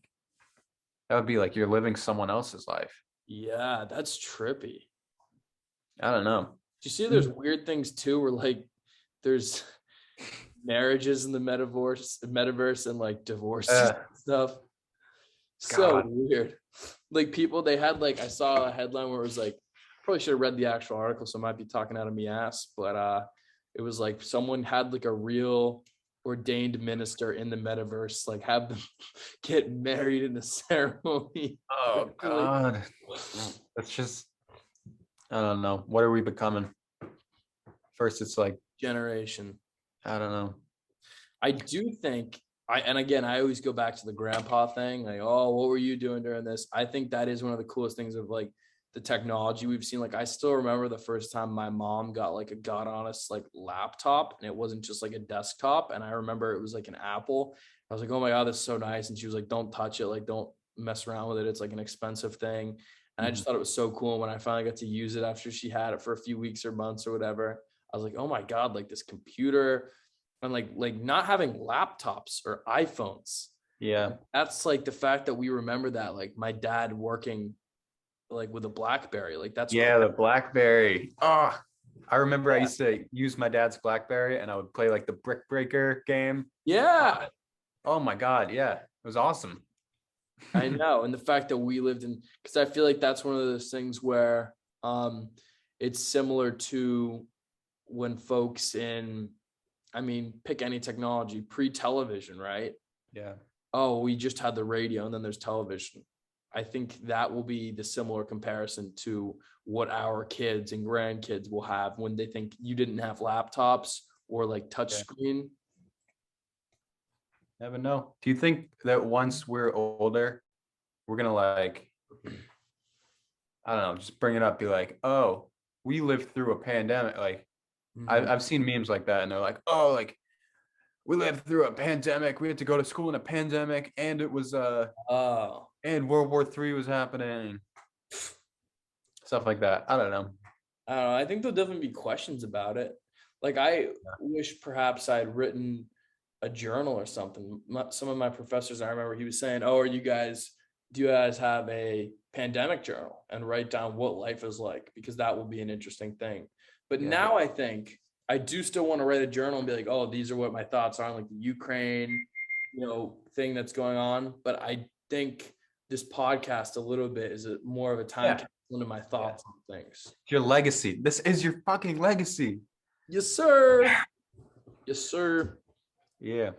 You think that anything you say is going to get brought up in like 20 years and they're going to be like, oh, like, this is what you were saying about the metaverse when like, and like everything is done through the metaverse and like you're slandering the metaverse on some YouTube video and then people cancel you and you're like. I think if I get to the point that people bring up old things I've said an hour and whatever, 40 hour and 30 minutes into a podcast with a friend, that's episode 149. I think I will have succeeded enough that I will be okay with the fact people are mad about my comments on the metaverse. You know what I mean? Yeah. If people are attacking you, you've obviously succeeded and done something right. I mean, people definitely bring up Joe Rogan stuff, like from when he was like, you know how they brought up like, I mean, the things he did were bad. Like he said the N-word, I'm pretty sure, in his podcast. Like obviously that's bad, but he has reached that level of success where people are going back and they're watching like the episodes from like years ago. Yeah. I also have more of like, I don't think the like, for instance, many years ago, what was acceptable to say, what is not acceptable at all to say now. And that's not the N-word. The N-word was never acceptable to say. But that would be an example of like gay marriage got legalized around 2011 federally. So if you had a podcast or whatever talking in college 2005, there's a decent chance you would have said a bunch of things that would have been unsavory about, homophobic wise later on. Now I think we're sort of at the pinnacle of the political correctness and speech and stuff. So I like to think most of my podcasts are things that would be universally acceptable in 20 years. But then again, who knows? Maybe it'll be animal rights or something like that. And I will disrespect animals. Like maybe I'll be like the biggest piece of shit for talking about eating steak. Like, I don't know what it'll be, but I think I've done a pretty good job keeping it clean. Yeah. How do you like your steak? This is a big debate. Rare. Medium rare? Rare. I am also medium rare. How do you like your burgers? Medium. Oh, dude, what? I'm the same. Wow. Medium rare and medium. Because I don't want them doing anything fancy with the burger. I'm like, just go medium. Yeah, you don't want it. I feel like a burger you don't want red, and it'd be kind of gross if it's too rare, a burger. Yeah. I don't know. What's your? I feel like you're a big burger guy, from what I've gathered, and from our many excursions going to McDonald's and stuff. Remember when oh, go ahead. Oh, you go. I was just saying, remember when we ranked? Because we always, our friends we would go and get food so often that one night in our group chat, I came up with the idea that we would all rank our like 10 spots. We all like nominated a spot, and then I had everyone rank their spots 1 to 10 and send me a text, and then I compiled a list of averages and ranks. Yeah. So we figure out like, we'd be like, all right, let's hit up number 2. So it'd be like, it was like Blue Moon, Five Guys. Like my pick, I was like Miller's House of Pizza, and everyone like, that sucks. So it got last place. Like, you know what I mean? Yeah. I mean, it's interesting because we would always like argue, and I guess that kind of is like a definitive list. What like, I was gonna say, what are your favorite like burger? What's your like go-to burger if you could ever pick? Oh man, I like what's the place in the city in Boston? Oh boy, it's like we got it actually one time like as a team when we were leaving Reggie. It's not Smash Burger. It's like damn. Shake Shack. Shake Shack. I got that with love you, Shake Jacob. Shack burgers. Yeah. Five Guys burgers are really good too. Five Guys is good. You know what the worst burger in the world is? What? CNL. CNL. It's disgusting. New CNL is the worst. Should we slander CNL new management, bro? Yeah, fuck new CNL. We want the old CNL back. Have increased, quality has decreased. It's disgusting. All right. Maybe I'll clip this for the Instagram. Who out there is willing to bankroll us to buy CNL and restore it to its old ways. Yeah. Get all the young Shakespeare subscribers. We buy CNL, and we just go back to the old CNL. Who do you think are the original CNL? I The don't know. owners? Yeah. Is there a guy and a girl who are like CNL? The CNL. Yeah. You know what's funny? Right. My dad said it used to be called, because he's from Sherborne, it used to be called like the burger thing. Like it had some other name. Damn, I didn't know that. I thought it was CNLs forever. No. Mm. Yeah, who is the C and who is the L? Lara, Laney. Chris, Maybe it's Christopher. Lana. Lana. Ah. Could be anyone. Christy, the C. I don't know. Dude, you know what I just realized was the town of Sherburne? They have this thing where, because we don't have like a town well and everyone has individual wells, you cannot have a new business that uses water like from a well. So like all new businesses, so the the hair salon, that had to have its own like water storage tanks and like water disposal tanks that they brought in. Like all the new stores, like bike shops, liquor stores, because they don't use water. But like the few places like the Heritage and the CNL are like the only places that are grandfathered in. And like the Dunkin'. Wow. That's a cool fact. Yeah, so like people complain all the time and they're like, oh, Sherburne sucks, there's nothing to do. But like it's not, I don't know, it's just town policy. We don't have a big town well. Oh yeah. And they hate the town policy. They don't want people to bring in new businesses either. They're so anti, like we could never have a McDonald's in Sherburne. Oh, we're too good for McDonald's in Sherburne. Yeah. Fuck that. I want a McDonald's. The Millis McDonald's is like 5 minutes away. It's not too bad. Try 10. Try 10. This is what we do. I don't know. For me, if I go the way to the right of my house, I feel like I can get there in 5. Could be. Millis, maybe. I don't know. In my graduation speech, I kind of talked about the history of Dover and Sherburne. And a funny thing to think about, like I called it out in the speech, is like at some point, the people of Sherburne were actually divided over whether or not to rebel from the British and really Americans. Yeah, at some point there had to be a town debate about that, if you think about it, right? Because the town was established before the Revolutionary War. So literally our town, and then during the Civil War, I mean, there's a graveyard in town, right, where you can see the Civil War people that died and stuff. So like, I mean, and that's the point I read somewhere, which it was like a fun fact on Instagram, but it is true. Any historical event you have ever read about, you've had an ancestor alive at the time that had thoughts and experiences, opinions on the matter. Napoleon, we had, I don't know, somewhere in Ireland, there was some dude that looked like me, and he was like, oh, this guy Napoleon, he's fighting at Waterloo, and he had fucking thoughts and ideas about it. Yeah. You know what's crazy? I saw some things and they're like, the pyramids happened like while woolly mammoths were like still a thing, and like all these like stuff like that. That's like true? Yeah. That's and crazy. Like American Revolution, like Napoleon was after the American Revolution. That's crazy. I always thought Napoleon was like, I mean, the dates, like he was like lower 1800s, but you never think about it like, oh, he was, I don't know. It's crazy. Yeah. The woolly mammoths during the pyramids are a cool one. There's like that Joe Rogan clip talking about how difficult it was to make the pyramids. It is truly these gigantic pieces of rock cut exactly, and they have to stack like thousands of them on top of each other. Like it is quite impressive, especially for that time when they made them. It's kind of confusing. It's like, how did they make them too? Yeah. Sure. I'm sure someone knows. I'm sure someone knows. Aliens? I don't know. Could have been Helen Keller. Could have been. Maybe she's just like a time traveler. Yeah, maybe. I don't know. Do you believe in aliens or no? I think because I think the universe is so vast that there's a high likelihood that life has been produced somewhere else. I don't know that it's a green man that has some sort of nefarious intentions for our planet, but like I do think there's life somewhere out there in our inconceivably gigantic universe. Yes. I disagree, but I have this debate with everyone. Like Klaus and I go at it. This is my thoughts.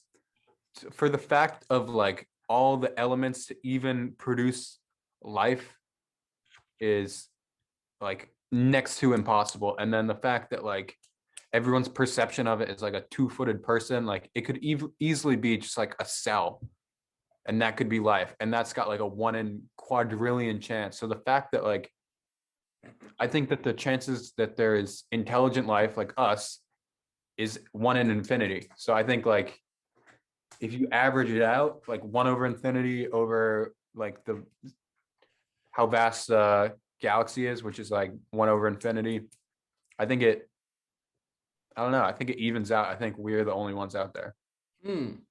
That's my theory though. I think it's just Interesting point.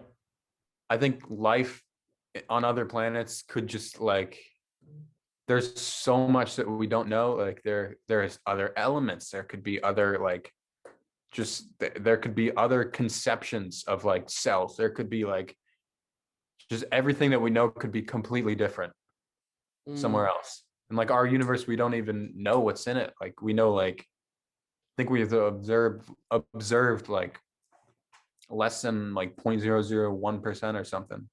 Yeah, it's interesting too about you say the conceptions of self, even like dimensions. Like Yeah. how we've only seen so many dimensions, and the next dimension is time and stuff like Do you that. think that there's dimensions? Like, have you seen the Spider-Man movie? There is dimensions. Oh, you mean like that goes, you're talking about other dimension. I'm talking about like first, second, third, fourth dimension, like the way that we see the world, like the Yeah, objects, like you know what I 2D, mean? 4D, yeah. Yeah, exactly. Like that's something you learn about in science class. But you're talking about like alternate universes. Yeah, I'm thinking like, do you think that there are other sort of mirror Well, universes? wormholes. I mean, where do we think wormholes lead us? Well, yeah, because like, do you think if if the universe is infinite, truly infinite, then there's a chance of everything, right? So there is a chance there's a world that is exactly like Earth, but you are like, You have a good haircut. oh, that you're not a fucking ginger. Too far. No. Too far. There's a world where the Jets are good. Yeah, like That would be Jets the, are, like that would be the worst. like if there is a infinite world, there's like a world where the Jets have been 16-0 every single year.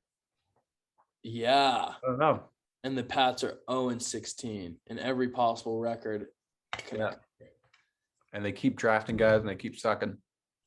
What was that roast? It was like Stephen Hawking talking about his in the infinite universes, and like Stephen Colbert was like, "Oh, is there a universe where I'm smarter than you?" And he was like, "Yes." And there's a universe where you're funny too. Yeah. Like, oh, that's pretty funny. I loved Stephen Hawking so much. He had this idea where he openly posted about so he hosted a party. No one showed up, and then like 2 days later he posted about, he's like, if there are any time travelers, meet me here for a party that happened 2 days ago, and no one showed up. So it was like, I think that was so cool, that like idea that he would think of hosting a party and then being like, if there's any. Wait, is that real? I saw that somewhere, but he actually did that. Yeah. Smart guy. It's cool. I don't know. Do you think I don't think time travel is a thing. Well, that's the idea, is like, right, if time travel was real, wouldn't we have already seen the results, or at least time travel into the past? Because wouldn't people have come back? But then there's the idea is like, well, maybe time travel is real, but like in the movies, they've figured out this could be a horrendous thing. Like they've made it illegal to go and like introduce yourself to Stephen Hawking because it would mess up so many things. Yeah. It's also self-interest, right? Like if you were a time traveler, and think about like, you know, the millions of sperm and your mom and your dad meeting and your grandparents, and for 70 generations, if you're 70 generations in the future and all these things need to happen, you really wouldn't want to screw with like the ripples of events and stuff, because it's like one small thing could make it so that you just don't exist. Yeah, that's true. The world being like but then people think like, oh, if you step on a stick or like break a stick, the world's gonna change. I don't think so. I think it's if say like, I don't know, there's this joke I saw and it was like, oh, like me going back to World War One to kill Franz Ferdinand for starting World War One, because it's like a joke, like, yeah, and then I saw that one. starts World War One. I don't know. It was me going back before World War One to kill Franz Ferdinand for starting World War One. Yeah. Oh my God. Yeah. But I think you're right. It's not stepping on the stick, but it is like if you're a time traveler and you go tell the world there's time travel, like that could change things, because like the emphasis we put on different things and just change the world. Also, if there's like time travel, think about, and it was like widely available, how like, or even just like let's say it was competing nations, like the US and China were the first two countries to come up with it, immediately would be used to like, let's go stack the deck in our favor and like go like give someone the report on like the economic or military technology or whatever they need to start like winning, like whatever, you know? Yeah. I think that time travel isn't possible, but I think there might be a way that you can sort of take like go faster than the speed of light. Like if hypothetically you're able to go faster than the speed of light, you can see images from before the light hit it. So like if you were to go 10 years faster than the speed of light, I think you would be able to see yourself 10 years ago, something like that. So I think you may be able to see it, like conceptualize it, but you wouldn't be able to interfere with it. What's funny too, how they point out, like, let's say you're let's see, like what would the math be? It would be like 20, it would be like, yeah, if you were like 240 light years away from the world and you pointed a an amazing telescope at the world, you would see, if the math is right, about 240, give or take a decade or something, you would be able to see like the American Revolution happening. You know what I mean? Yeah. Because that's like what's still happening on the earth. And if you pointed it back even further, like maybe you see Jesus and see like what he's up to, you know what I mean? Like 2,000 years. Jesus. Yeah. Man, the myth, the legend. Jesus Christ. What do you think would happen if hypothetically someone was able to go back in time and just prove that like one religion was true? That would just like destroy the world. I think so many people would just be like, I don't know. I think that's part of the point of religion, though, is that it's belief, right? That's why I always think like they're like, well, oh, if God's so real, why doesn't he do this or tell us exactly what he wants? It's like, well, part of it is if it was just definitive, if everything's definitive, there's no point in there's less of a point in like sacrificing faith and taking that leap if everything's definitive. So part of the idea of like every religion is that you're not for certain, but you have to believe in that, right? And in doing the right thing, even if maybe it's not 100% substantiated. If that makes sense, what I'm getting at. Yeah. No, it's a faith thing, but then it's like, what if it's just definitively proven and like everyone, like there's like a council of all the religions and they go back and they find out that one religion is true and all the others are false. But I think a lot of the religions are intertwined with each other. So I was like, I don't know, be hard. I wonder, like super devout people in any faith, like if there was like a new document uncovered that totally dispelled everything about their religion, like how serious it would have to be for like a bunch of people, like millions of people, to just give up their religion. Or if they just be like, that's a fraudulent document. Like you found something being like a letter from Jesus and it was like someone confirmed it was him, and he was just like, because obviously he was a real person, that's super well documented. But if he was just like, you know what, he like wrote this big confession, I am not the son of God, but I have all these great ideas about how people should live their life, so I'm kind of doing this thing right now. Or like you had all the apostles too writing about that. Like if a bunch of Christians would be like, I guess I'm not Christian anymore. You know what I mean? Yeah. I guess I'm Jewish because, like that, I guess that would be the next closest thing if you didn't believe in all the New Testament stuff. I think there are you know the Da Vinci Code? Isn't that based on, there's a letter from like Jesus saying that he slept with like Mary Magdalene or something and they had a kid? Isn't that like the point of it? I haven't seen it. Or I think it's a book as well. But that's Oh. like the premise of it. It's fictional, of course, but like Right. that's like, and then they have like the ancestors create like the Knights Templar or something, and I don't know. It's like a bunch of, it's cool, but it's like, I think people take that as truth and they're like, just fiction. It's just one dude. This is what I like about our conversations too, where we can be fucking around joking about stupid stuff and also have like Ugh. an intellectually curious conversation at the same time too. Yeah. Gotta be able to do both. Mhm. Yeah. You watching the Seas tonight? Celtics. I think so. I'm gonna get some food. Mm-hmm. Yeah, I'll probably go by Walmart, grab some food, some non-alcoholic beverages, and maybe watch the Celtics. Yeah. Why? I'm 21 and it is a Thursday. Oh yeah. Do you think I should have a beer with the Celtics game? You know what you should do is you Should I should just, enjoy a beer while I watch the Celtics? should you? Might as well. Maybe I'll have 2 beers. Oh, go out on a limb and have 3 beers. 30 beers. Oh.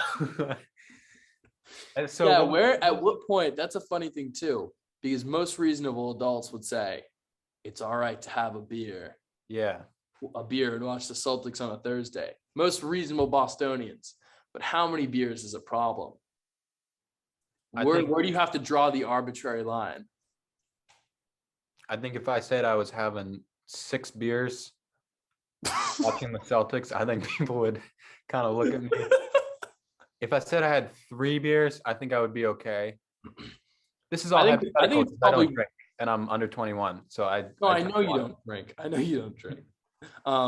But that's like, think about it too. Is like, with 4 beers, I think I'd be like, If I mean, not me. I probably wouldn't care if someone else said they had. No, yeah. God, honestly, I wouldn't care. But I wonder, like, most reasonable like adults, let's say in Massachusetts, if they heard like, they're like, I'm having, I think 6 beers would definitely be raise some eyebrows. That I would probably be like, that's a bit excessive for the C's. 5 beers sounds like too much as well. I think 3.5 beers is the over under. Yeah, that's exactly what I was gonna say. 3.5 beers. What? How was your first beer? You had it like a week ago, right? Dude, it was so hard my first beer to get it down because I was just like, it was just alcohol, just like it burned my throat. I was like, I heard a lot of people when they have their first beer, like they throw up a lot. I bet you were throwing up. Oh yeah, well I couldn't have another because I felt dizzy. I didn't feel like I had control over my mind or my probably body. Like blacked out. I think I don't remember a lot too. Yeah. I got like halfway through. It was a Budweiser. Budweiser. It was something like that. So I knew because I wanted to be a real man on my 21st birthday. So I was like, I'm gonna have a real, because I knew they're like strong. Like the Budweisers are stronger. Yeah, I heard that like one of those can just fuck you up. It was. Yeah, I've never had one. What's it called? I'm gonna type it in. Budweiser. What does it look like? Made in St. Louis. It's like a red can. Be really careful not to have one on accident. If you think it's like a Coca-Cola, you'll be on the floor, dude. But why? Oh, it says it's American, huh? Yeah. I've never heard of this. Yeah, so then I'm probably gonna have like my second beer this weekend. Oh, that would be interesting. Maybe during the Celtics. Overdo it. Yeah, I know. Dude, it's funny. I mean, you see that video years in the span of 2 weeks. I don't know. Did you see the video of that guy who like it looked like he was actually had turned 21 and then he had a beer with he had a shot with his family and he was like, he's like, this feels funny. And they were like, he's like, I'm gonna have another. And they're like, see how this one feels first. It was like a kid. He looked like he was a farmer or something. Oh, like an Amish dude? Yeah, I don't know that he's Amish. I think I've seen that, and they're like, they've never touched it, and they just don't know what they're. Okay, drinking age, like I personally, I abide by the drinking age, but right. And since I was in Italy, in a foreign country where the drinking age was lower, I have the experience of having tried alcohol in a foreign country. Wow. Wow. Did it feel weird to try the alcohol? Dude, it was my, I had my first beer and I was like, oh my God. But they don't even. The best part is that we're like 2 hours into this podcast, so literally no one could be listening. Literally no one could be listening. I And know. we're talking to each other like idiots. We're just like now having a phone call, and we're just Yeah. I mean, we're just like, oh, that's my first beer on my 21st birthday, and like no one's listening and no one cares. Like that. Can you see like how long people listen for it? Like I know you can get average watch time. Yeah, I usually get a few people that will listen. Like if I had to guess right now, like I would bet my mom and Joseph and like maybe Will is listening. Like I feel like Will would listen to something like this. Will would listen to mine. I think because I listen to all of his. I'm gonna be honest, Joseph, if you're listening, I haven't listened to the Joseph one. Whoa, there's 2 Joseph ones. I know there's 2. And I listened to the first one. I did not listen to the second one. My mom's a good listener. She would probably listen to us talk about. She'll probably listen to almost the whole thing, at least the parts where we're talking about like DF. I mean, what are you even gonna title this? I feel like it's just like podcast with my friend. So we've talked about like a bunch of stuff, but nothing really like interview. Like it's just a podcast. It's a pod. I mean, there's different types of podcasts. I mean, I don't know. I don't know what I'll title this. Yeah. It's not going to do numbies. I can tell you that. Oh yeah. It's nothing against you. That's why you could be the most engaging guest in the world. And I think we've had an engaging discussion that's been humorous and like interesting, but like, that is sad though. If you were Oren Wiemeyer, like star Metro West Boston high school basketball player, this would be like number. Maybe you should put that. Just clickbait it. Dude, where should number one you go to high school? We should make something up. Be like number 1 ranked player in Maine. BC High. Oh yeah, New Hampshire, somewhere where no one knows anything. I'll just call it like top ranked New Hampshire high school. It actually would probably do an extra like 30 or 40 views for my IG story. Actually, it can do a lot of views if I title it. The thing is, I don't like to fuck around with the algorithm on that one. This is just a theory I have. If you throw in fake, because I think a lot of people when they first start doing YouTube videos, big funny, like Kevin Hart, The Rock, like all these things. And I think YouTube, when they realize and they recommend it to people and they don't click on your video and they realize it's not authentic to the tags you're using, I think it hurts your video. So I always try to make it relevant so that when I do have a big guest, like when I had Joe Giannetti on and he told a story about that was awesome. Khabib. He was talking about training with Khabib. So I could use Khabib in the title and Khabib in the search term because it was relevant. And I knew that certain Khabib people actually did click on the video who were interested in hearing about Khabib. Yeah.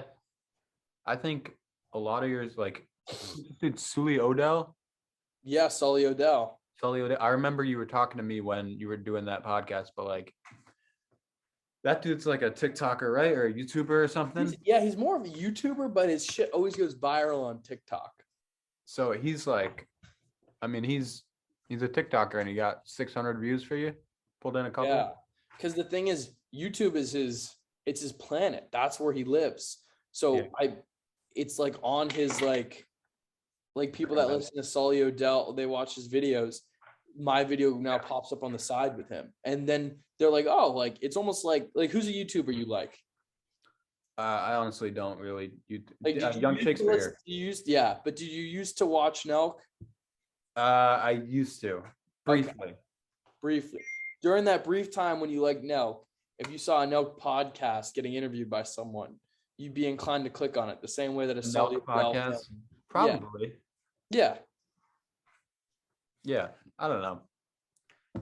Would you ever start a podcast? I know you've got radio experience. I don't think maybe like I'd be interested in just co-hosting a podcast with like you because I feel like we'd be able to do something like that. But here, I'm gonna, dude, it's crazy. The sun over the course of this podcast has completely set, and my lighting has just gone to shit. I didn't. It looks fine to me. I don't know. I always think I want to find, like, you know how I did like the Trent Mabry comedian. I've had a few TikTokers on. I had on Lucas Zelnick, the other comedian. I want to find someone that's like dedicated to like whatever their thing is that I could do like a weekly episode with. You know what I mean? Because I thought about you, but then I was like, I just don't know. I probably Like, would be like able to if do it you, weekly. yeah, like it's not your passion, like it's my passion to do podcasts. Yeah. So I need someone that is like has good chemistry with me and also wants to rip podcasts once a week, like without Yeah. fail. I definitely think I'd be like, we could obviously produce a pretty sick podcast, but I don't think, because we have that chemistry, and we have like tons of stories that we didn't even get into, but like, I don't know. I don't have that mindset where I can just pump out a podcast like you can, like crazy. Are you sure though? You don't think you could do it? I don't know. I mean, we'll Wi-Fi is see how better well than this I thought. goes. Your Wi-Fi is much better than I thought, so that's good. Okay, I'll show you the yaks, bro. The yik yaks, they were all like, Colby Wi-Fi down. And it was like 3 minutes. It was down. And that was like right when I was trying to get on this. Bummer. I know. When I saw your message, I was like, "Fuck, is Wi-Fi?" Because sometimes Did you on the think call, I was just lying? Or did you think no. I sometimes when we're on a phone call and your Wi-Fi is bad, we Yeah. literally can't talk to each other for like the longest. Yeah, it's held up. I don't know. Crazy. Next interview, it's gonna be titled "What's It Like to Date the Worst Guy in the World?" And I'm gonna interview Megan. Oh, Be like, what's it like to date a scumbag boyfriend? And then she'll just like tell me about you. damn. That would get views, clickbait. Clickbait, yeah. Dr. Phil talks to girlfriend. Like, Yeah. She I'm actually crazy. I mean, you guys talked on the phone for like a little bit, but she was like, "Oh, Danny's so funny," and like I'll tell Danny's story. Like, Yeah. I'll be like, "Oh, this one time, Danny," because I feel like you come up in all the stories I tell.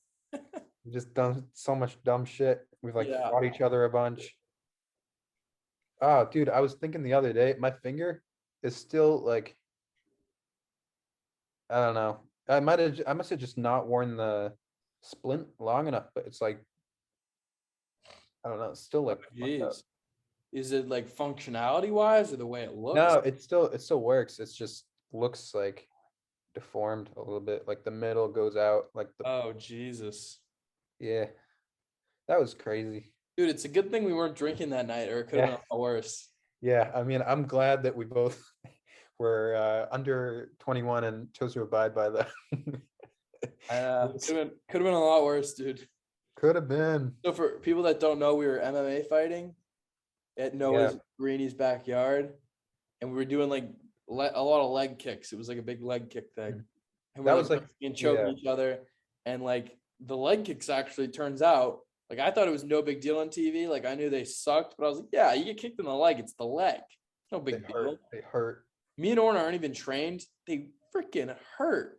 So then Oren naturally, like he's trying to block the kick, and he was trying to put like his hand like to kind of block it, like so he wasn't like getting hammered in the same spot by my foot. And then he kind of put his hand like this, and I kick, and then he wanted to keep fighting, and all of a sudden I see his hand. I was like, oh shit, because his finger was like.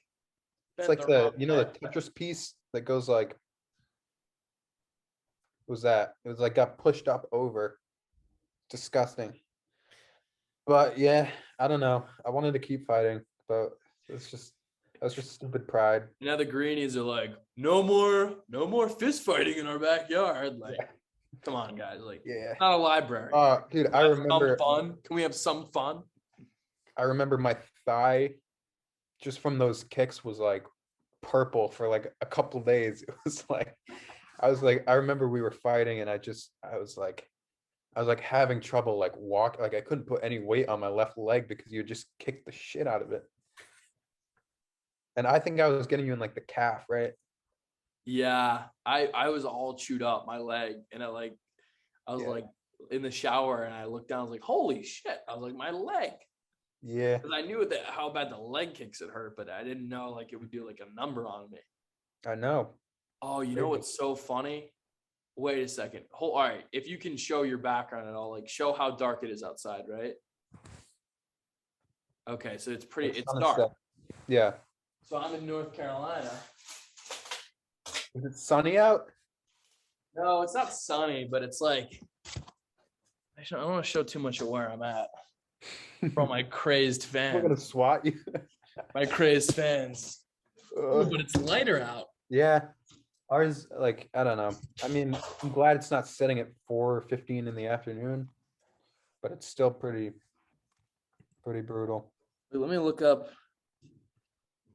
what time does the sun set in Waterville, man. I think it's got to be like It says 5:15. 5:20, and then I'm Yeah. gonna look up what time does the sun set in Raleigh? 6:05 p.m. So it's funny, but it's like 45 minutes different. Yeah. You know what I always do is I take your temperature, like you and Matt, our friend Matt Galtano, Right. is at Clemson. And so I'll take your guys' temperature, add 20 to it, and then that's or subtract 20. And that's like my temperature most of the time. So it's tough. Wow. The best thing I will say, I felt kind of gypped when everyone was like, "Oh, the weather is gonna be so much nicer in North Carolina." In the fall, it was only like 10 degrees different than Massachusetts a lot. Where I'd be like, "This is a pain in the ass. It's not that much better." This so days where it's cold and it hurts. I don't like it. But February has been the biggest difference. We don't have like the 10-degree disgusting days, and a lot of times when it's like 20 degrees in Mass, it can be like 60 degrees here. Like February, almost every day I've been able to wear shorts. And that's February. Really? So that's been the nicest part. Yesterday was, I think it got to 60, and now I don't think it's touching 40 for the rest of the week. Just like, it's brutal. I remember there was one day in like late December, the high was like -1 or something. That was the high. And I was like, I don't know. If anyone is actually watching right now and is looking at applying to schools, and you're looking at like some big schools, like the main ones, like Go Wolfpack. Go Wolfpack. go like UVA. Do not go Colby. It's great now that I'm here and I'm adjusted. I can deal with it. But if I had a second choice, I'd still probably go here. But like UVA, think about it. Duke as well. Oh my God, Duke would have been amazing. Damn. Could you have gone to Duke? If I'd gotten in, yeah. But I had no chance. I don't think. Oh, really? I mean, that's It's kind of like- what I was like. Yeah. Yeah. Duke. There's only like 2 kids who have ever gone to Duke from our high school. You know what's crazy? It's very hard to get into from our high school. What's crazy is UNC. I got waitlisted and then didn't get in off the wait list. And I remember I wanted to get in because I was like, "Oh, UNC, like it's a great school. Yeah. It's much better than NC State academically." So I was disappointed that I hadn't gotten in. But now that I've actually been to both campuses, I'm glad I'm at NC State because the kids are like very down to earth. Yeah. Like UNC, there's like a lot of pretentiousness, like a lot of feels like more elitism, you know what I mean? And the kids here, I feel like they're regular, just like fun kids, you know what I mean? It's a nice experience. So that's why I'm like all about the Wolfpack and like NC State, like It's like Sherburne versus Dover. a little bit. Wolfpack. What is Dude, it? Wolfpack. I've told the story a million Yeah, I know. times about you going to the game with Yeah, I know. BC. It was a lot of fun. Dude, that was I think that was one of the more fun nights I've ever had in college, and like I wasn't even at my school. Yeah, same here. I still will remember when I was running around the school, I was like, Wolfpack, Wolfpack. And there was one old guy who was like, I was yelling it at some BC kids, and then I like ran up the stairs, and like some old guy, like an old BC fan, was like, "Who the hell is that guy?" And I like ran away because I was this is before I was 21, so obviously I wasn't drinking. But Yeah. I mean, it could have been really bad if I was drinking that night. But I remember I was acting like a menace. I was like, Wolfpack, go NC State, go NC State. And like I was like pissed. You must have just had like a lot of sugar at the tailgate or something. Yeah, too many hot dogs. Too many hot dogs. Too many sugary hot dogs. You know how they get. Yeah. I had a sugar rush, bro, right before the game. Yeah. That was I mean, just the fact that we were able to just go right into the BC student section. And there were kids who would they'd be like, do you even go here? And I'm like, no. I don't go here. Don't go to NC State. I'm just a Colby kid. And they're like, oh, okay, whatever. But then there's kids who took it personally. Like you were telling, I think on one of the podcasts I listened to that you did, you were talking about the kid with the cowboy hat. Oh boy, the cowboy who threatened to beat us up. Yeah. Oh God. That was the worst because I really think that kid didn't stand a chance. He was standing on a step lower than me. Yeah, you would have just pounded him. I really think, and he was wearing a cowboy hat. Like I really think I could have took his head off, but he was like, I'm gonna kick your ass. And I was like, I don't want a lifetime ban for fighting at a nice stadium. The thing is, like, you and Klaus and whoever else probably would have pulled me off right away, but like I could have just easily. I would have. There was a fight though. There was a fight that happened a few 15 feet from us. Some BC. It was the cowboy hat kid was involved in it too. He just wanted to fight people. Yeah. It was him and another guy in his row and like two guys above. They were actually, God honestly, like fighting. I remember I don't know if you remember, there was a couple kids from Colby there, and one of those guys was like kind of trying to get down there and join the fight just to fight. Really? Yeah. One of the kids who I'm not going to name, who also ended up getting stitches that night. Oh, that fella, the guy who needed stitches. That's tough. Yeah. Nothing. I was surprised because it kind of was like a brawl for like 10 seconds, like a little melee, and then nothing came of it. I was surprised security didn't see it and go and throw some kids out because they were actually going at each other for like a brief period of time, maybe 15 seconds or something. Yeah. I remember I've been to like some BC games before because obviously my brother goes there.